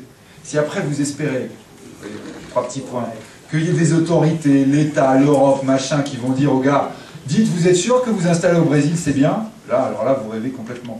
Parce qu'en plus, quand vous mettez des commissaires au-dessus des entreprises, la plupart du temps, ils ont un instinct très sûr pour recommander exactement ce qu'il ne faut pas. Par définition, un gars qui est commissaire et qui regarde l'édition en disant voilà les erreurs que vous allez faire, vous le regardez en disant t'as jamais été éditeur, toi. Non, jamais, mais je suis sûr que vous avez... Ouais, ok, merci beaucoup. Hein, c'est-à-dire, oui, bien sûr, oui, il y a, vous allez me dire, là, il y a eu des erreurs de stratégie dans leur mode de fonctionnement. On est d'accord. L'intégration, les problèmes que ça pose, le montant de la dette, tout ça, c'est pas du secret. Nous, on voyait bien comment il fonctionnait depuis un moment. Alors, est-ce qu'on attend effectivement que ça nous tombe dessus? On va dire, oh là, l'orage, je vais me le prendre. Ou est-ce que je décide d'aller acheter un parapluie? Voilà, c'est vraiment la question. Vous voyez, et je le répète, il y a tout un tas de problèmes sur lesquels vous allez me dire, j'anticipe. Quand vous allez avoir un grand scientifique dans un laboratoire, je ne sais pas quoi, qui vous dit, ça y est, on a trouvé une nouvelle façon pour diminuer les nitrates dans le lisier, sur Internet, vous allez le trouver, ça va faire le tour de tous les éleveurs porcins à toute vitesse. C'est pas tout à fait faux, hein. C'est-à-dire, là, vous êtes super, super bon pour intégrer ces informations. Pourquoi, bon sang, dès qu'on est dans le domaine financier, machin, etc., alors tout d'un coup, il n'y a plus personne. Parce que vous avez considéré que c'était un truc auquel vous ne pouviez rien changer, que vous ne savez pas gérer et que vous ne regardez pas. Alors, je vous dis, bah, c'est là l'erreur. Et en ce qui vous concerne, éleveurs porcins, il faut que vous ayez quand même la même réflexion, hein. Parce que vous avez la même dépendance aussi de gros groupes à certains endroits, et donc ça doit vous poser, ça doit vous interroger à certains moments. Enfin, vous voyez, mais... Je ne sais pas si c'est pas du tout où je mets les pieds, mais... Vous les mettez dans le plat. Vous voyez, quand vous avez Cooperl... Et le plat qu'on défend, nous. Oui, alors... Complètement. Oui, mais vous voyez Cooperl qui dit « j'investis dans un abattoir », bon, bah, c'est les gars qui réfléchissent comme ça. Est-ce qu'ils ont raison? Est-ce qu'ils le font bien? Je suis pas sûr. Ou est-ce qu'ils mettent les moyens pour le faire? Je suis pas sûr non plus. Mais ça procède exactement de ce même type de raisonnement.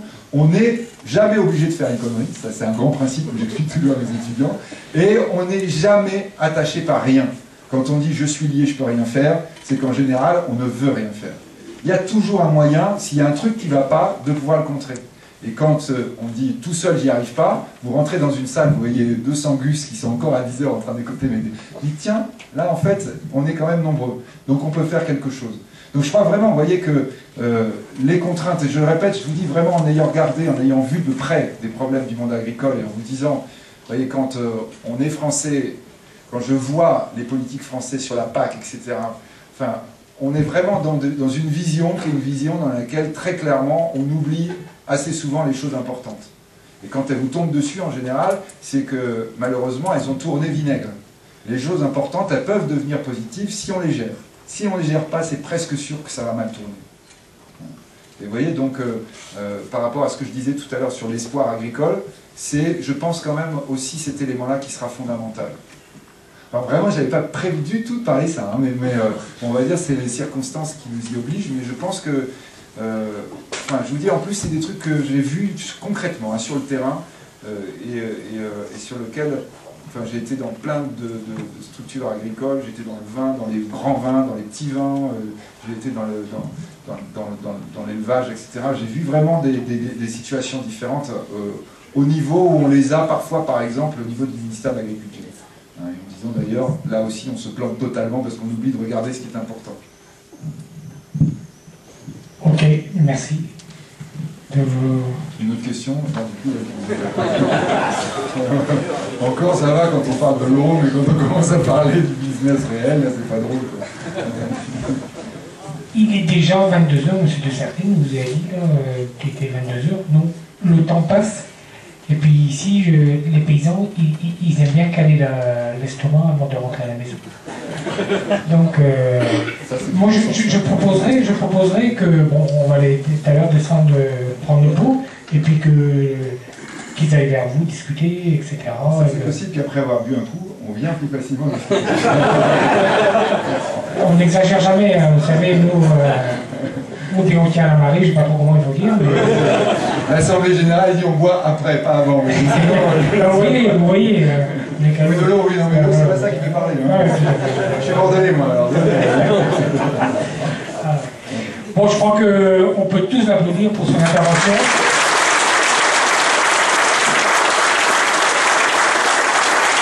Elle nous a dit du bon cœur, et je sais que vous avez fait de gros efforts quelque part dans votre organisation, vous, pour venir ici à Pont-de-Buis pour notre Assemblée Générale.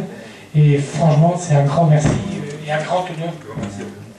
Et à Denis aussi, hein, forcément, qui a fait la tendance et tout ce qu'il faut pour que vous puissiez. On met la baïonnette en disant. Sinon, tu vas avoir des problèmes avec ta belle-mère. Alors là, je suis sûr que ça va. C'est nous qui lui avons dit. Hein.